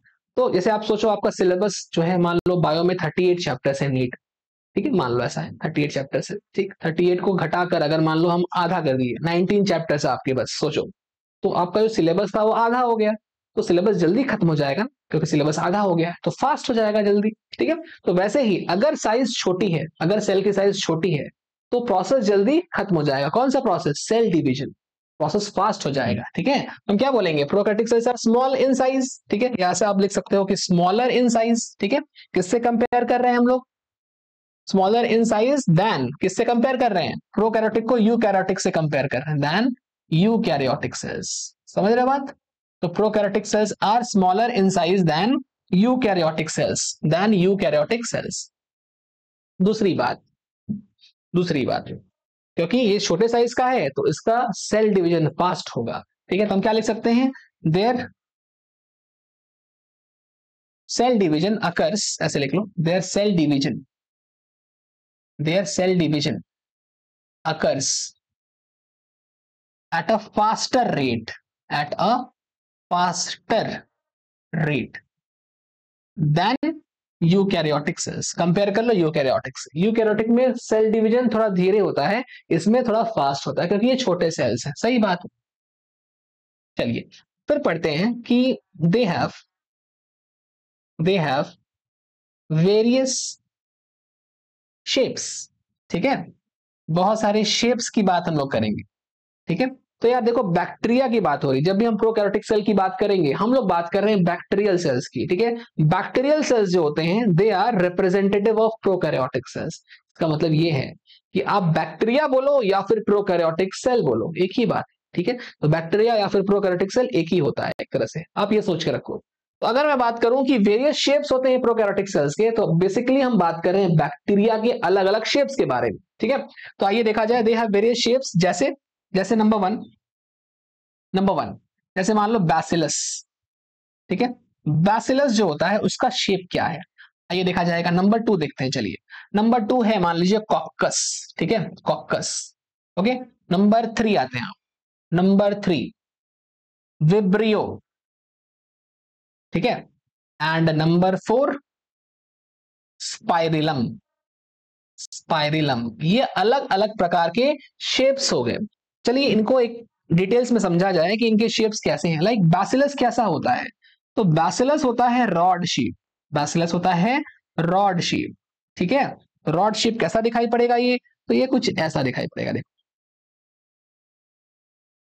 इस तरह से, ठीक है। अरे ये हो गया आपका रॉड शेप बैक्टीरिया, जिसको इसका नाम है बैसिलस, ठीक है। अच्छा अगर आप कॉकस की बात करो, चलो इसका इसका भी देख लेते हैं। चलो कॉकस, तो कॉकस का शेप कैसा होता है, ये होता है स्फेरिकल, स्फेरिकल शेप, ठीक है। कॉकस होता है स्फेरिकल शेप। जैसे स्फेरिकल शेप अगर आप बनाओगे तो कुछ ऐसा देखो, ठीक है। स्फेरिकल या फिर कहीं कहीं ऐसा ही होता है, ओवल भी होता है। स्फेरिकल बनाओ आप इस तरह से, ठीक है, इस तरह से। ये हो गया स्फेरिकल शेप, ठीक है। सिमिलरली आगे बढ़ा जाए, विब्रियो देखो, विब्रियो कैसा होगा, तो विब्रियो होगा कॉमा शेप, कॉमा, ठीक है। जो कॉमा बनाते हैं इस तरह से, ये कॉमा बनाते हैं ना, इस शेप का है, ठीक है। तो कॉमा शेप, तो हम यहां लिखेंगे कॉमा, कॉमा शेप, ठीक है। तो कॉमा शेप कैसा दिखेगा, ऐसा दिखेगा, इस तरह का, ठीक है, इस तरह का, या ऐसे बना लो, इस तरह का। ओके, कॉमा शेप हो गया, ओके। अच्छा लास्ट आते हैं स्पाइरल शेप। स्पाइरलम कैसा होता है, स्पाइरल शेप होता है, स्पाइरल शेप, ठीक है। तो ये अलग अलग प्रकार के शेप्स आप नोटिस कर रहे हो। एक चीज आप और कर लो, यहाँ पे आपको एग्जांपल्स भी याद कर लेने चाहिए मेरे ख्याल से, तो हम यहाँ पे एग्जांपल्स भी लिख रहे हैं। जैसे देखो बैसिलस रॉड शेप, ठीक है। हालांकि एनसीईआरटी में एग्जांपल्स यहाँ पर मेंशन नहीं है, बस शेप लिखा है, बट थोड़ा सा एक्स्ट्रा कर लेते हैं एग्जांपल, क्योंकि हमारे सिलेबस में अलग अलग जगह आपको मिल जाएंगे, तो जहां जहां मिलेंगे मैं उसको मेंशन कर दे रहा हूँ। देखो बैसिलस, बैसिलस का एग्जाम्पल है लैक्टोबैसिलस, ये आपको क्लास 12th की एनसीईआरटी में मिलेगा जब आप माइक्रोब स्टडी करोगे, ठीक है। ये मिल्क और कर्ड दोनों में पाया जाता है, ठीक है। मिल्क को कर्ड में कन्वर्ट करने का काम आता है, ठीक है। कर्डलिंग ऑफ मिल्क जो टॉपिक आएगा वहां मिलेगा लैक्टोबैसिलस फाउंड इन मिल्क, ठीक है। ऐसे ही अगर आप बात करो कॉकस की, तो कॉकस जो है स्फेरिकल शेप, इसका एग्जांपल आप याद रखो, जेनेटिक्स में मिलेगा आपको स्ट्रेप्टोकोकस, ठीक है। स्ट्रेप्टोकोकस निमोनी या डिप्लोकोकस निमोनी, ठीक है। तो ये जेनेटिक्स में जब आप ग्रिफिथ का एक्सपेरिमेंट पढ़ोगे क्लास 12 वहां मिलेगा, ठीक। ऐसे Vibrio, Vibrio cholerae, cholera disease cause करता है, ह्यूमन हेल्थ में आपको मिल जाएगा, ठीक है। ह्यूमन हेल्थ क्लास 12 में है, तो यहां लिख लेते हैं विब्रियो कॉलरी। तो विब्रियो कॉलरी क्या है, causative agent of cholera. Streptococcus pneumoniae, pneumoniae पूरा लिख लें अगर मान लो निमोनी, निमोनी, तो ये क्या है, causative agent of pneumonia disease. Pneumonia में क्या होता है, लंग्स के अंदर म्यूकस या पानी भर जाता है, ठीक है। इसमें क्या होगा, विब्रियो कॉलरी हैजा, ठीक है। कॉलरा डिजीज, आइए स्पाइरल शेप भी देख लिया जाए, चलिए। तो स्पाइरल शेप बहुत ही आसान सा, इस तरह से स्पाइरल बना लो, इस तरह से, इस तरह से बना लो। अब कहीं कहीं पर इसको ऐसे बना देते हैं, ठीक है, कोई दिक्कत नहीं, अलग अलग शेप में होता है स्पाइरल से। एग्जांपल याद रख लो आप, इसका एग्जांपल हो जाएगा हेलिकोबैक्टर। ये आपके सिलेबस में नहीं है, पहले था, अब ये हट चुका है। हेलिको, ठीक है, हेलिकोबैक्टर, ठीक है, हेलिकोबैक्टर पाइलोरी, बस जान के रखो हेलिकोबैक्टर पाइलोरी। देखो आप जब डाइजेशन पढ़ोगे क्लास 11th का डाइजेशन एंड अब्जॉर्प्शन चैप्टर, वहां पर स्टमक जब आएगा तो स्टमक के 4 पार्ट्स होते हैं, है ना। उसमें से एक पार्ट होता है पाइलोरस, ठीक है। क्या क्या होता है, जैसे कि फर्स्ट पार्ट से कार्डियक हो गया, फंडस हो गया, बॉडी हो गया, और फिर पाइलोरस।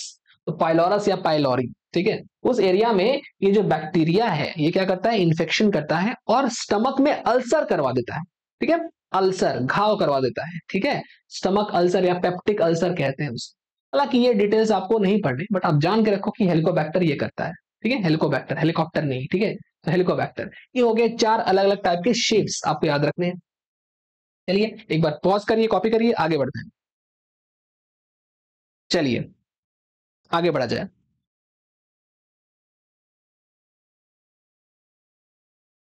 तो हम लोग बात क्या कर रहे हैं, हम लोग बात कर रहे हैं कैरेक्टरिस्टिक्स ऑफ प्रोकैरियोटिक सेल, इसमें से एक था शेप की बात करिए, ठीक है। तो आइए आगे बढ़ा जाए। अगर हम एक प्रोकैरियोटिक सेल्स ड्रॉ करें, मान लीजिए एक सेल ड्रॉ किया जाए, आइए। तो आपको कुछ इस प्रकार के स्ट्रक्चर नजर आएंगे, जिसे हम पीछे भी दिखा सकें, आपको दिखा चुके हैं ना ऑलरेडी। इस तरह का स्ट्रक्चर था नेकेड डीएनए, राइट। तो ये जो डीएनए है इसको हम डिटेल में समझते हैं, आइए। तो देखो यहां पर ये स्ट्रक्चर जो दिख रहा है, this structure is called nucleoid, है ना। इसको क्या कह रहे हो, न्यूक्लियोइड कह रहे हो, ठीक है। न्यूक्लियोइड के अंदर होता क्या है, तो न्यूक्लियोइड के अंदर होता है डीएनए, ठीक है। अच्छा, न्यूक्लियोइड इट कंटेन्स, आइए इसमें लिख लिया जाए, इट कंटेन्स डीएनए, ठीक है। अच्छा, ये डीएनए होता है, ये कैसा होता है, सर्कुलर डीएनए। ये डीएनए कैसा है, circular DNA. It is also called, इसको अलग से मैं लिखूंगा, रुको। इसको हम लोग एक और नाम से जानते हैं, अभी लिखेंगे इसको, रुको।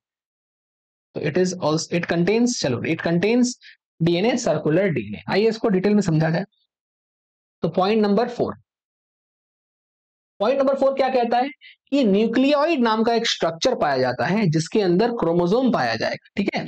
आइए, द प्रोकैरियोटिक सेल्स, जो प्रोकैरियोटिक सेल्स होते हैं, the prokaryotic cells have a under developed, ठीक से डेवलप नहीं होता है, ठीक है, अंडर डेवलप्ड न्यूक्लियस। और ये जो अंडर डेवलप, ठीक से डेवलप नहीं हुआ है न्यूक्लियस, उसका नाम क्या है, उसका नाम है न्यूक्लियोइड। तो न्यूक्लियोइड के बारे में हम लोग कंटिन्यू कर रहे हैं। द न्यूक्लियोइड के पास कोई कवरिंग नहीं है, ठीक है, इसलिए जो डीएनए है वो नेकेड है। पीछे पढ़े थे हम लोग, तो वही लिख रहे हैं हम लोग, आओ। The nucleoid contains naked DNA, ठीक है। न्यूक्लियोइड में क्या है, नेकेड डीएनए है, ठीक है। और जो नेकेड डीएनए है इसमें कोई कवर है नहीं, ठीक है। अच्छा, ये कैसा होता है नेचर, डीएनए कैसा नेचर, कैसा होता है, सर्कुलर नेचर होता है, ठीक है। सर्कुलर मतलब ऐसा होता है, देखो इस प्रकार से होता है, ठीक है। अंदर में इसके सर्कुलर नेचर मिलेगा आपको। फिलहाल आप लिख लो, nucleoid contains naked DNA, the DNA is also called, क्या कहते हैं, डीएनए को हम क्या कहते हैं, circular DNA, is called circular DNA, ठीक है। सर्कुलर डीएनए कहते हैं, या फिर इसको बोलते हैं सिंगल क्रोमोसोम। क्या कहते हैं,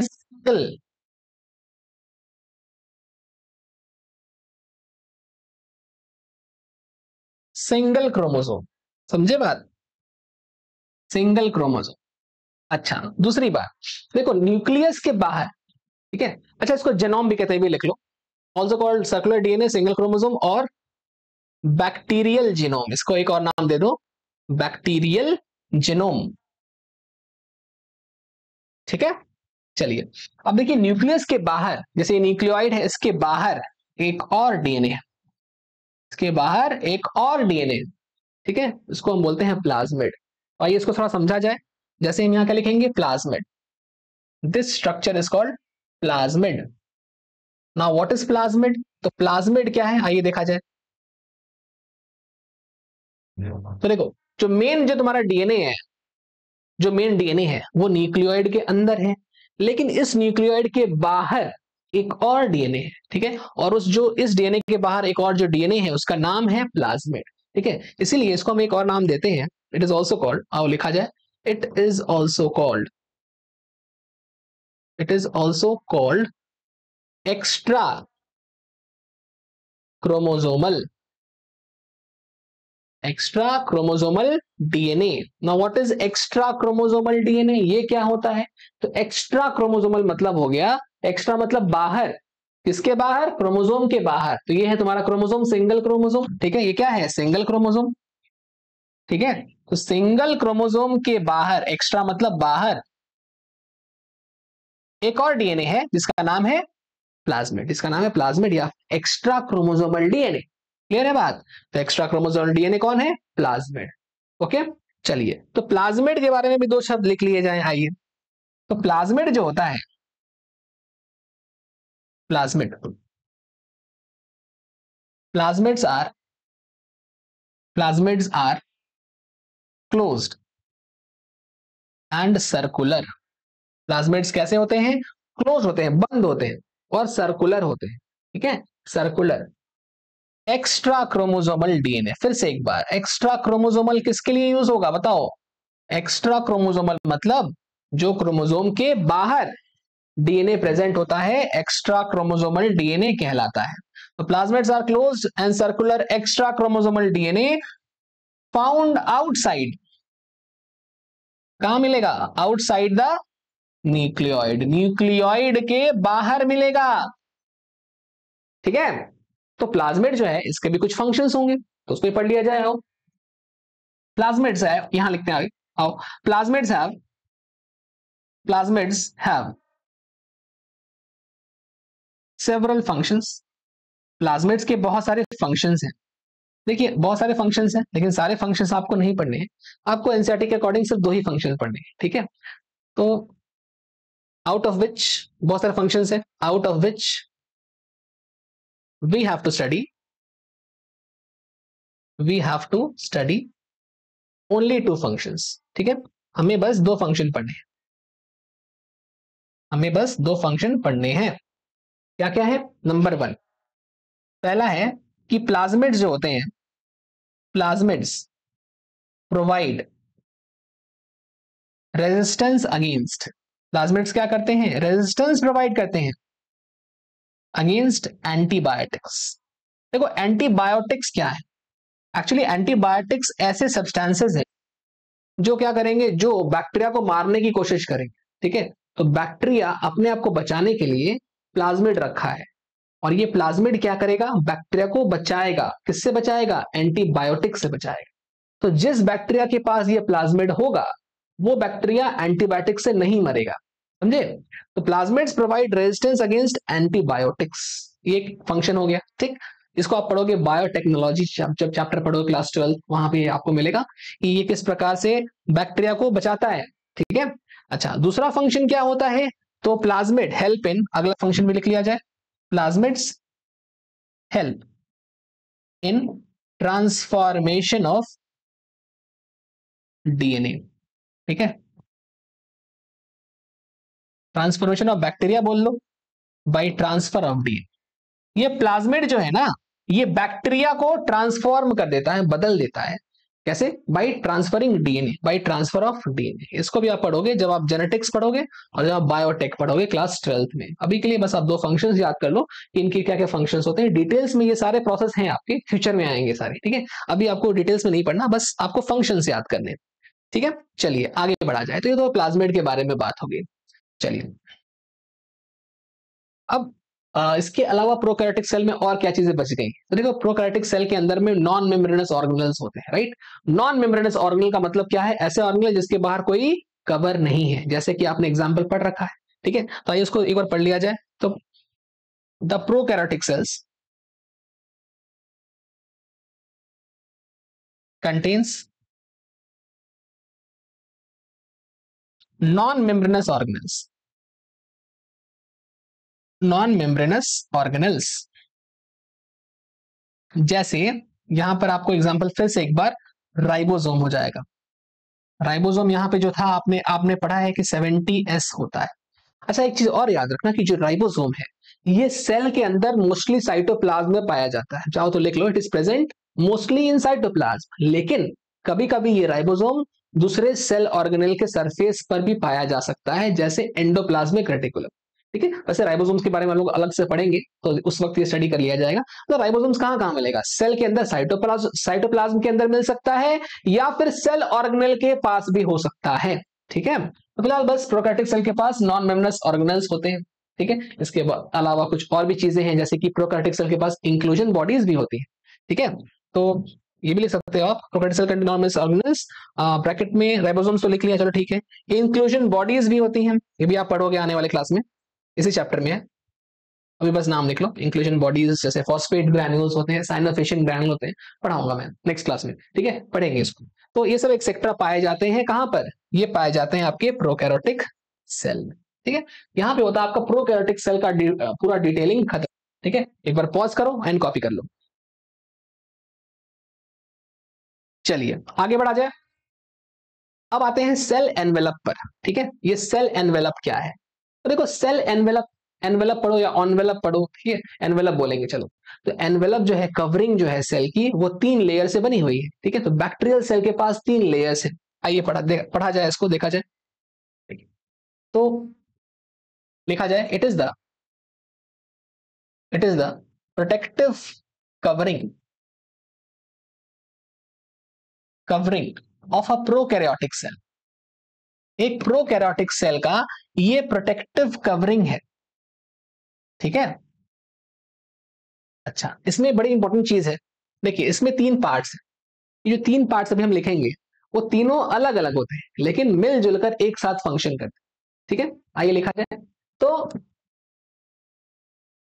it is made of it is made of 3 parts. ये 3 पार्ट से बने हुए हैं, ठीक है। तो वो पार्ट्स क्या क्या हैं? सबसे पहला जो है, सबसे पहला आउटर मोस्ट पार्ट है, विच इज कॉल्ड ग्लाइकोकैलिक्स, ठीक है। पहला पार्ट क्या है? ग्लाइकोकैलिक्स, ठीक है। जो दूसरा पार्ट है, इट इज सेल वॉल, ठीक है।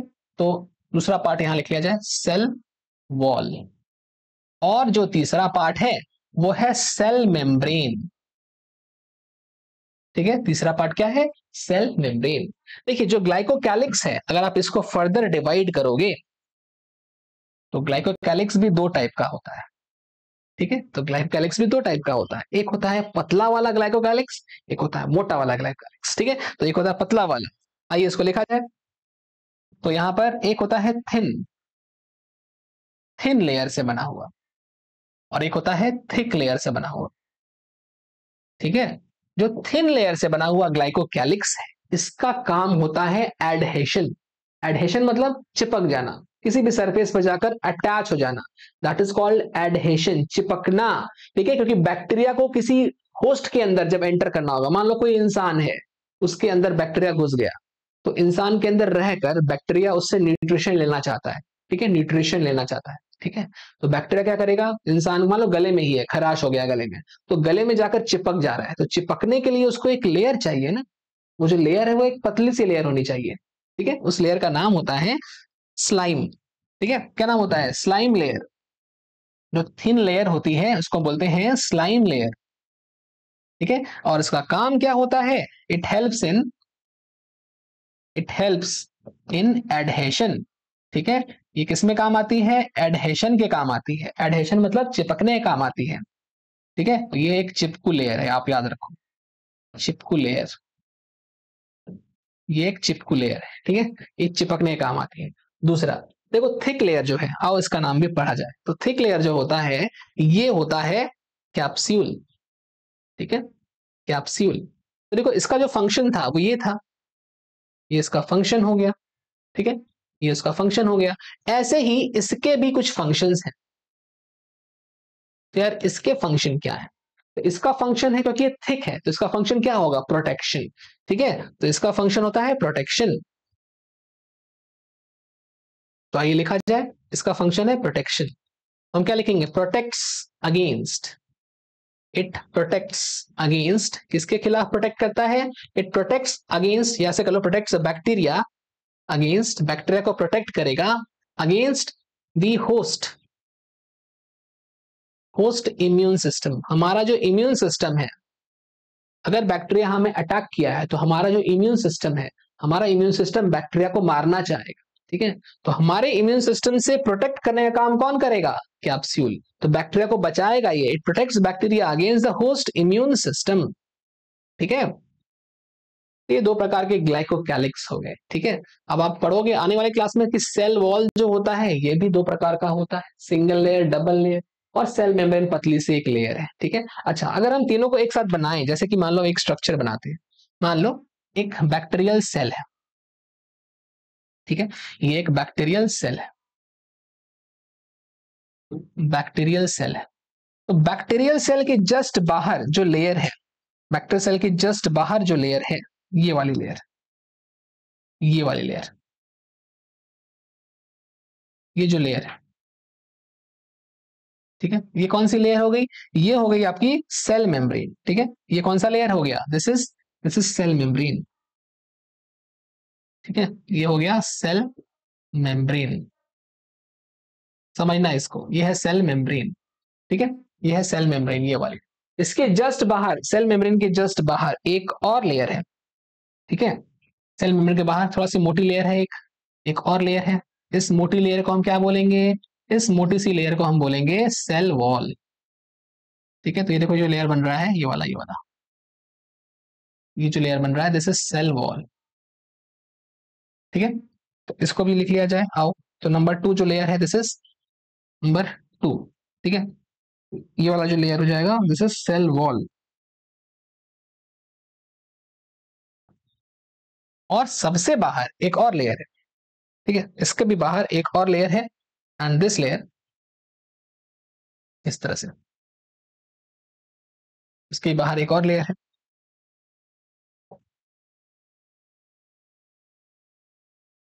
तो ये जो आपको लेयर दिख रही है सबसे बाहर वाली layer,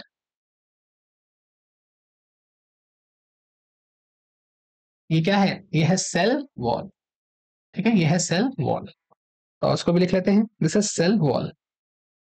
outer most layer is called, sorry ये है glycocalyx, sorry this is the outermost layer, that is glycocalyx. Cell wall तो मैं लिख चुका हूं। तो ये आउटर मोस्ट लेयर क्या है? सेल वॉल के बाहर ग्लाइकोकैलिक्स, ठीक है। तो थोड़ा इसको हम कवर अप करें। ये देखिए, ये हो गया आपका सेल वॉल मिडिल लेयर, और सबसे अंदरूनी लेयर जो है ये वाली, ये है सेल मेम्ब्रेन, ठीक है। तो सबसे बाहर आपका हो गया आउटर मोस्ट ग्लाइकोकैलिक्स, मिडिल में हो गया सेल वॉल, और सबसे अंदर का लेयर हो गया सेल मेम्ब्रेन, ठीक है। ये तीनों मिलाकर एक साथ काम करते हैं। इसको भी लिख लिया जाए कि all these layers, all these 3 layers, ये तीनों layers function together, function together, ये तीनों लेयर मिलकर एक साथ काम करते हैं, function together as a single unit. ये बड़ा इंपॉर्टेंट पॉइंट है, ये मिलजुल कर एक साथ ही काम करते हैं, लेकिन लेकिन इनका फंक्शन पूरा मिला जुला कर एक ही है एक तरह से, लेकिन अपना अपना अलग अलग खुद का एक फंक्शन है। जैसे मान लो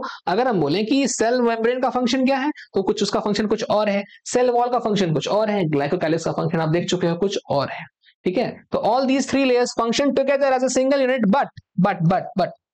बट देयर इंडिविजुअल, बट उनका खुद का, but their individual functions are different, but their individual functions are different, ठीक है। तो अपना खुद का एक इंडिविजुअल फंक्शन है, लेकिन सभी लोग मिलजुल कर एक साथ काम कर रहे हैं, और सभी का फंक्शन एक साथ आ जा रहा है एक सिंगल यूनिट के रूप में। हालांकि सबका अपना अलग अलग फंक्शन है, बट मिलकर काम करते हैं, समझे बात। तो ये हो गया सेल एनवेलप के बारे में। अच्छा, मैंने यहाँ स्पेस दिया था इसके बारे में, ठीक है, चलो कोई नहीं। अब यहाँ पर हमने आज जो पढ़ा है उसकी एक छोटी सी एनसीईआरटी रीडिंग कर लेते हैं, ताकि आपको पूरी तरह समझ में आ जाए कि एनसीईआरटी में क्या लिखा है, ठीक है। आइए इसको कवर करते हैं। एक मिनट रुकिए।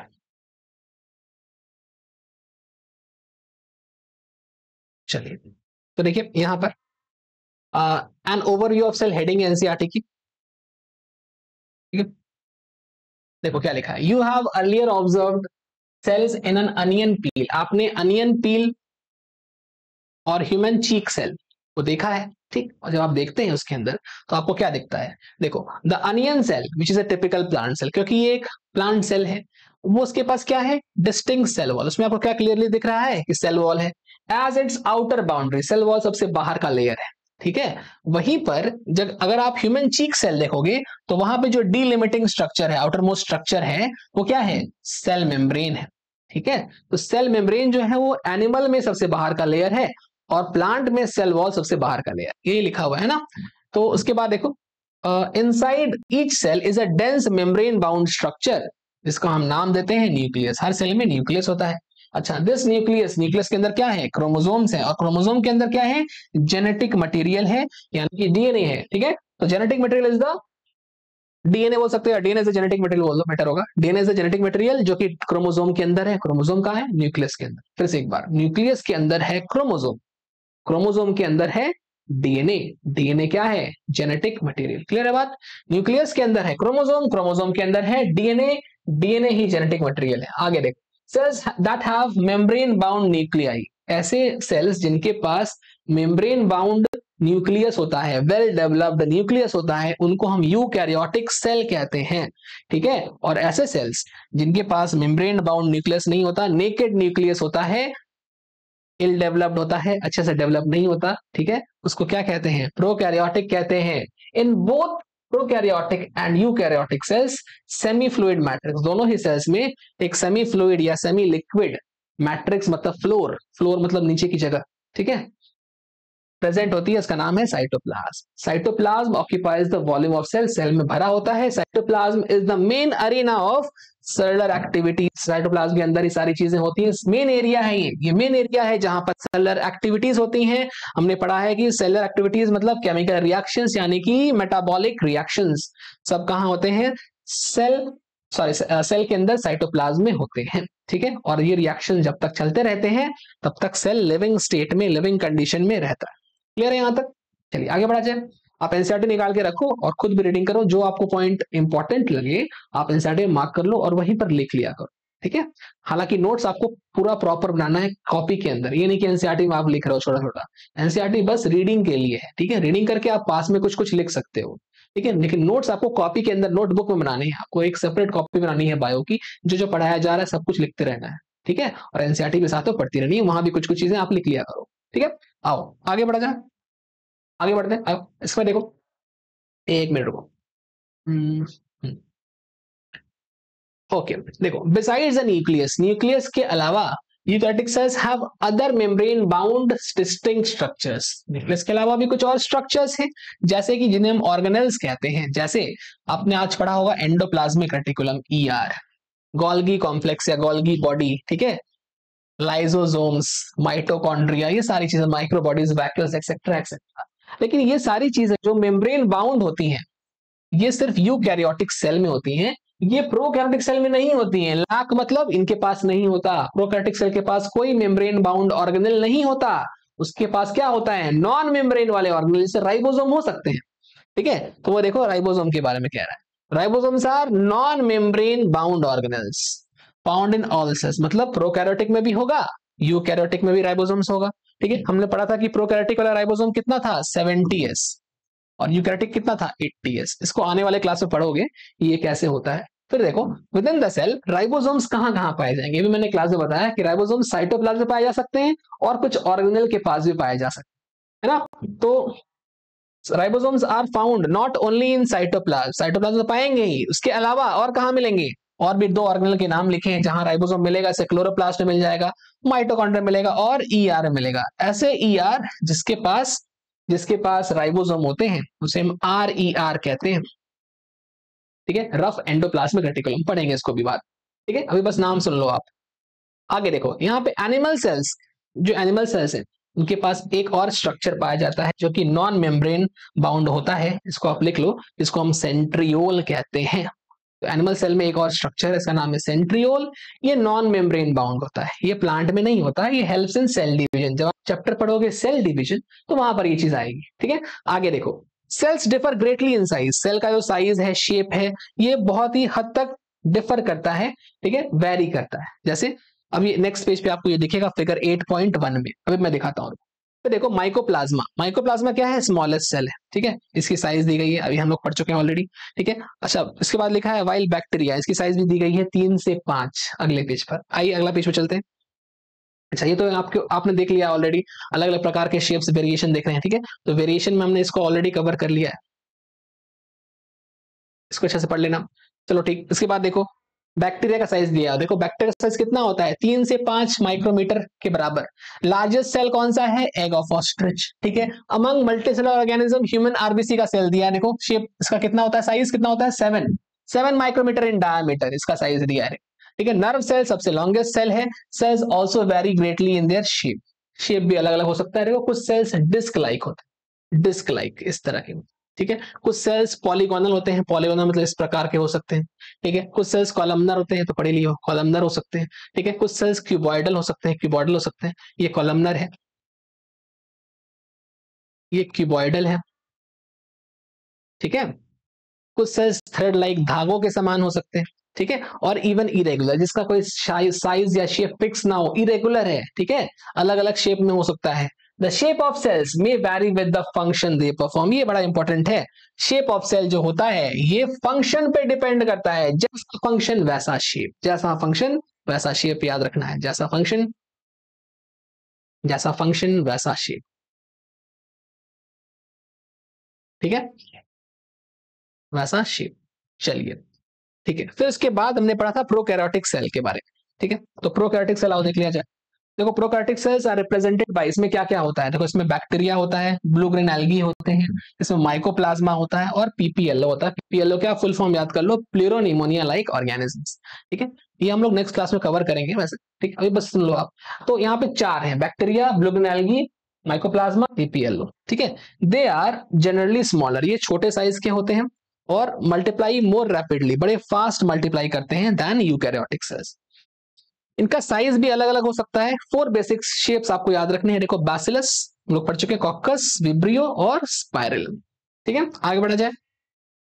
Organization of prokaryotic cells fundamentally similar even though prokaryotes exhibit a wide variety of shapes and functions।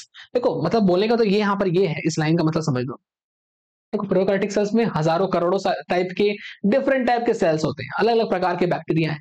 तो बोल रहा है कि सभी बैक्टीरिया, जितने भी करोड़ों प्रकार के बैक्टीरिया हैं, सबका जो फंडामेंटल स्ट्रक्चर है वो लगभग सेम ही होता है, कुछ कुछ डिफरेंस होते हैं, लगभग वो लोग सेम होते हैं। ठीक है, वही कह रहा है कि fundamentally similar even though prokaryotes exhibit wide variety, बहुत टाइप्स हैं इसमें। ठीक है, अलग अलग शेप्स, अलग अलग फंक्शंस है, लेकिन फिर भी इनका स्ट्रक्चर लगभग सेम है, लगभग सेम है। ठीक है, थोड़ा सा ही अंतर है। ठीक है, आगे देखो, all prokaryotes have a cell wall, सभी प्रोकैरियोट्स के पास सेल वॉल है। एक एक्सेप्शन था, याद करो, माइकोप्लाज्मा। ठीक है, surrounding the cell membrane except in mycoplasma, mycoplasma में कोई सेल वॉल नहीं होता है। ठीक है, फ्लूइड प्रेजेंट है, उसका नाम है साइटोप्लाज्म। ठीक है, और कोई वेल डिफाइंड न्यूक्लियस नहीं है, पुराना जमाने का प्रिमिटिव न्यूक्लियस है, इल डेवलप्ड न्यूक्लियस, इल मतलब कम डेवलप। ठीक है, आगे देखो, the genetic material is basically naked, naked है, नंगा है, ये कवर्ड नहीं है, not covered by nuclear membrane. ठीक है, in addition to genomic DNA, genome पढ़े थे हम लोग, आज याद करो, सिंगल क्रोमोसोम या सर्कुलर डीएनए। ठीक है, इसके अलावा कुछ और भी होता है इसके बाहर, इसको हम क्या बोलते हैं, प्लाज्मिड।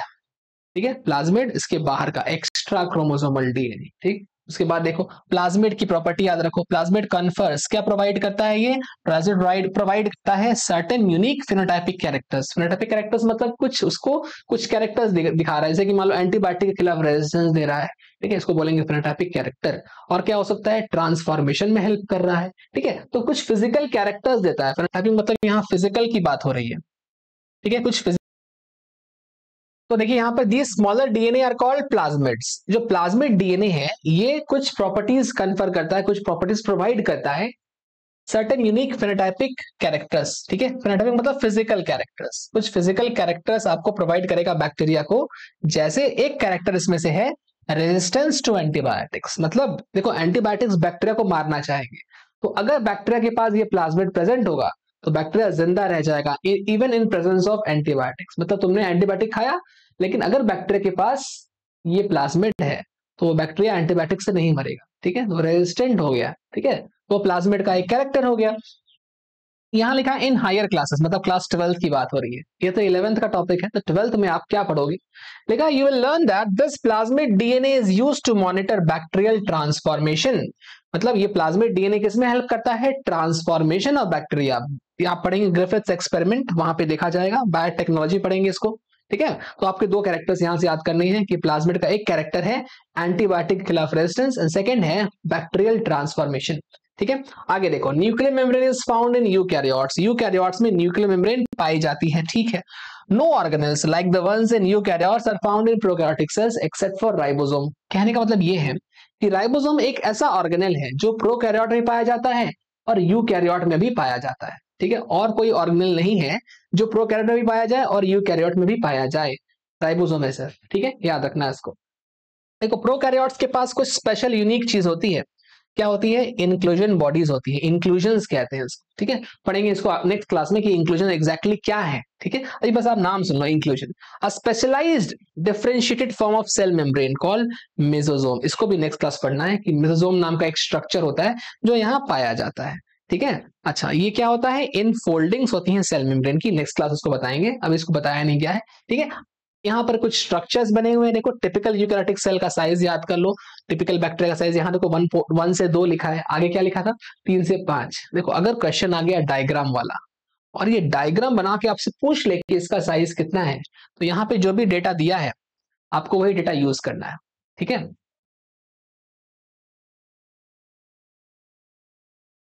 तो देखिए अब यहाँ पर डायग्राम्स दिए गए हैं कुछ, तो डायग्राम्स में आपको क्या करना है, डायग्राम्स वाला अगर क्वेश्चन आ गया, ठीक है, तो डायग्राम्स वाले क्वेश्चन में आपको ये डेटा यूज करना है। यहाँ पे जो भी लिखा है, मान लो अगर क्वेश्चन पूछ लिया गया कि यूकैरियोटिक सेल का साइज कितना होता है, तो 10 to 20। तो अगर आपको डायग्राम देकर क्वेश्चन पूछा है तो आप ये देखो, अगर बोला डायग्राम देकर कि बताओ इसका साइज कितना है, तो आप क्या बोलोगे, इसका साइज है 1 to 2, 1 से लेकर 2 माइक्रोमीटर। बट अगर थियोरेटिकल क्वेश्चन आ गया कि बताओ बैक्टीरिया का साइज कितना है, तो आप बोलोगे 3 से 5। ठीक है। अच्छा ये देखो, PPLO, pleuropneumonia like organisms, pleuropneumonia like organisms, ठीक है, इनका साइज कितना दिया है 0.1। वहीं माइकोप्लाज्मा पीछे दिया था 0.3। तो आपको एक कंफ्यूजन हो सकता है कि छोटा कौन है, ये माइकोप्लाज्मा। तो देखो प्लूरोनिमोनिया लाइक ऑर्गेनिजम्स जो है, ऑर्गेनिजम्स जो है एक ग्रुप का नाम है, ठीक है, उस ग्रुप में बहुत सारे ऑर्गेनिजम्स हैं, माइकोप्लाज्मा भी इसी ग्रुप के अंदर आता है। ठीक है, तो अगर आपसे कोई क्वेश्चन पूछता है कि स्मॉलेस्ट सेल कौन है, तो आप बस चुपचाप से लिखो माइकोप्लाज्मा। क्यों? क्योंकि माइकोप्लाज्मा वहां क्लियरली लिखा हुआ है कि स्मॉलेस्ट सेल है, एनसीईआरटी में ये चीज मेंशन्ड है। तो अगर एनसीईआरटी में लिखा है कि खरगोश का 2 सिंग होता है, तो हम मानेंगे कि हाँ होता है, जो भी लिखा है मानना पड़ेगा। माइकोप्लाज्मा क्लियरली लिखा है स्मॉलेस्ट सेल, आपको मानना पड़ेगा, भले यहाँ पे साइज छोटा दिया है, ठीक है, बट आप इसकी साइज याद रखो, अगर क्वेश्चन आ गया तो आप इसको मार्क कर देना। समझे भाई मेरी बात? ओके, आगे देखो, वायरसेस का साइज दिया है 0.02 से 0.2। देखो वायरसेस के पास सेल होते ही नहीं है, ठीक है, स्मॉलेस्ट सेल में वायरस नहीं जाएगा। वायरस बिना सेल का होता है। वायरस कैसा होता है? ए सेल होता है, विदाउट एनी सेल। तुमसे कोई पूछे कि क्या वायरस स्मॉलेस्ट सेल है, तो बोलोगे नहीं, वायरस सेल ही नहीं है, वायरस के पास सेल होता ही नहीं। ठीक है, तो माइकोप्लाज्मा स्मॉलेस्ट सेल है। ठीक है, आइए लास्ट स्लाइड पे चलते हैं। यहाँ देखिए सेल एनवेलप के बारे में बात की गई है, cell envelope and its modification. देखो most prokaryotic cells, particularly bacterial cells, जो बैक्टीरियल सेल्स की बात हम लोग कर रहे हैं, इनके पास एक कॉम्प्लेक्स सेल एनवेलप है। ठीक है, एक कवरिंग है। सेल एनवेलप में क्या क्या चीजें होती हैं? 3 लेयर का स्ट्रक्चर, देखो 3 लेयर्ड स्ट्रक्चर है। नाम याद करना है, आउटर मोस्ट कौन है? ग्लाइकोकैलिक्स, उसके बाद कौन है? सेल वॉल, उसके बाद कौन है? सेल मेम्ब्रेन या फिर प्लाज्मा मेम्ब्रेन। ठीक है, अच्छा देखो क्या पढ़ रहे, देखो ये लाइन बड़ी इंपॉर्टेंट है। Although each layer of cell envelope performs distinct function, हर एक लेयर का अपना खुद का एक फंक्शन है। जैसे प्लाज्मा मेम्ब्रेन का खुद का फंक्शन है, सेल वॉल का खुद का फंक्शन है, ठीक है, ऐसे ही तुम्हारे ग्लाइकोकैलिक्स का खुद का फंक्शन है। लेकिन तीनों मिलकर they act together as a single protective unit, तीनों मिलकर एक साथ काम करते हैं। ठीक है, अच्छा बैक्टीरिया 2 प्रकार के हो सकते हैं, इसको हम लोग नेक्स्ट क्लास कवर करेंगे। एक होता है ग्राम पॉजिटिव, एक होता है ग्राम नेगेटिव। ठीक है, ये चीज हम लोग नेक्स्ट क्लास करेंगे। दूसरी बात देख लो, ग्लाइकोकैलिक्स जो होता है ये 2 प्रकार का है, एक स्लाइम लेयर और एक कैप्सूल। ठीक है, तो बस इसको समझना है। सेल वॉल को भी आप लोग नेक्स्ट क्लास पढ़ोगे, बस खत्म ही हो। तो यहाँ देख लो ग्लाइकोकैलिक्स जो होता है, ग्लाइकोकैलिक्स जो होता है वो 2 प्रकार का है, एक है स्लाइम लेयर और एक है कैप्सूल। ठीक है, तो ये एक है स्लाइम लेयर और एक है कैप्सूल। ठीक है, अच्छा सेल वॉल हम लोग नेक्स्ट क्लास में पढ़ेंगे, और सेल वॉल के ऊपर ही ग्राम स्टेनिंग का पूरा प्रोसेस डिपेंड करता है, तो उसको करेंगे नेक्स्ट क्लास में। आज के लिए आपके पास असाइनमेंट है, ठीक है, असाइनमेंट नंबर 2, ये क्वेश्चंस आपको सॉल्व करने हैं। ठीक है, ये आपको मिल जाएंगे, इसको आप सॉल्व करो। मिलते हैं तब तक नेक्स्ट क्लास में, पढ़ते रहिए, बाय बाय।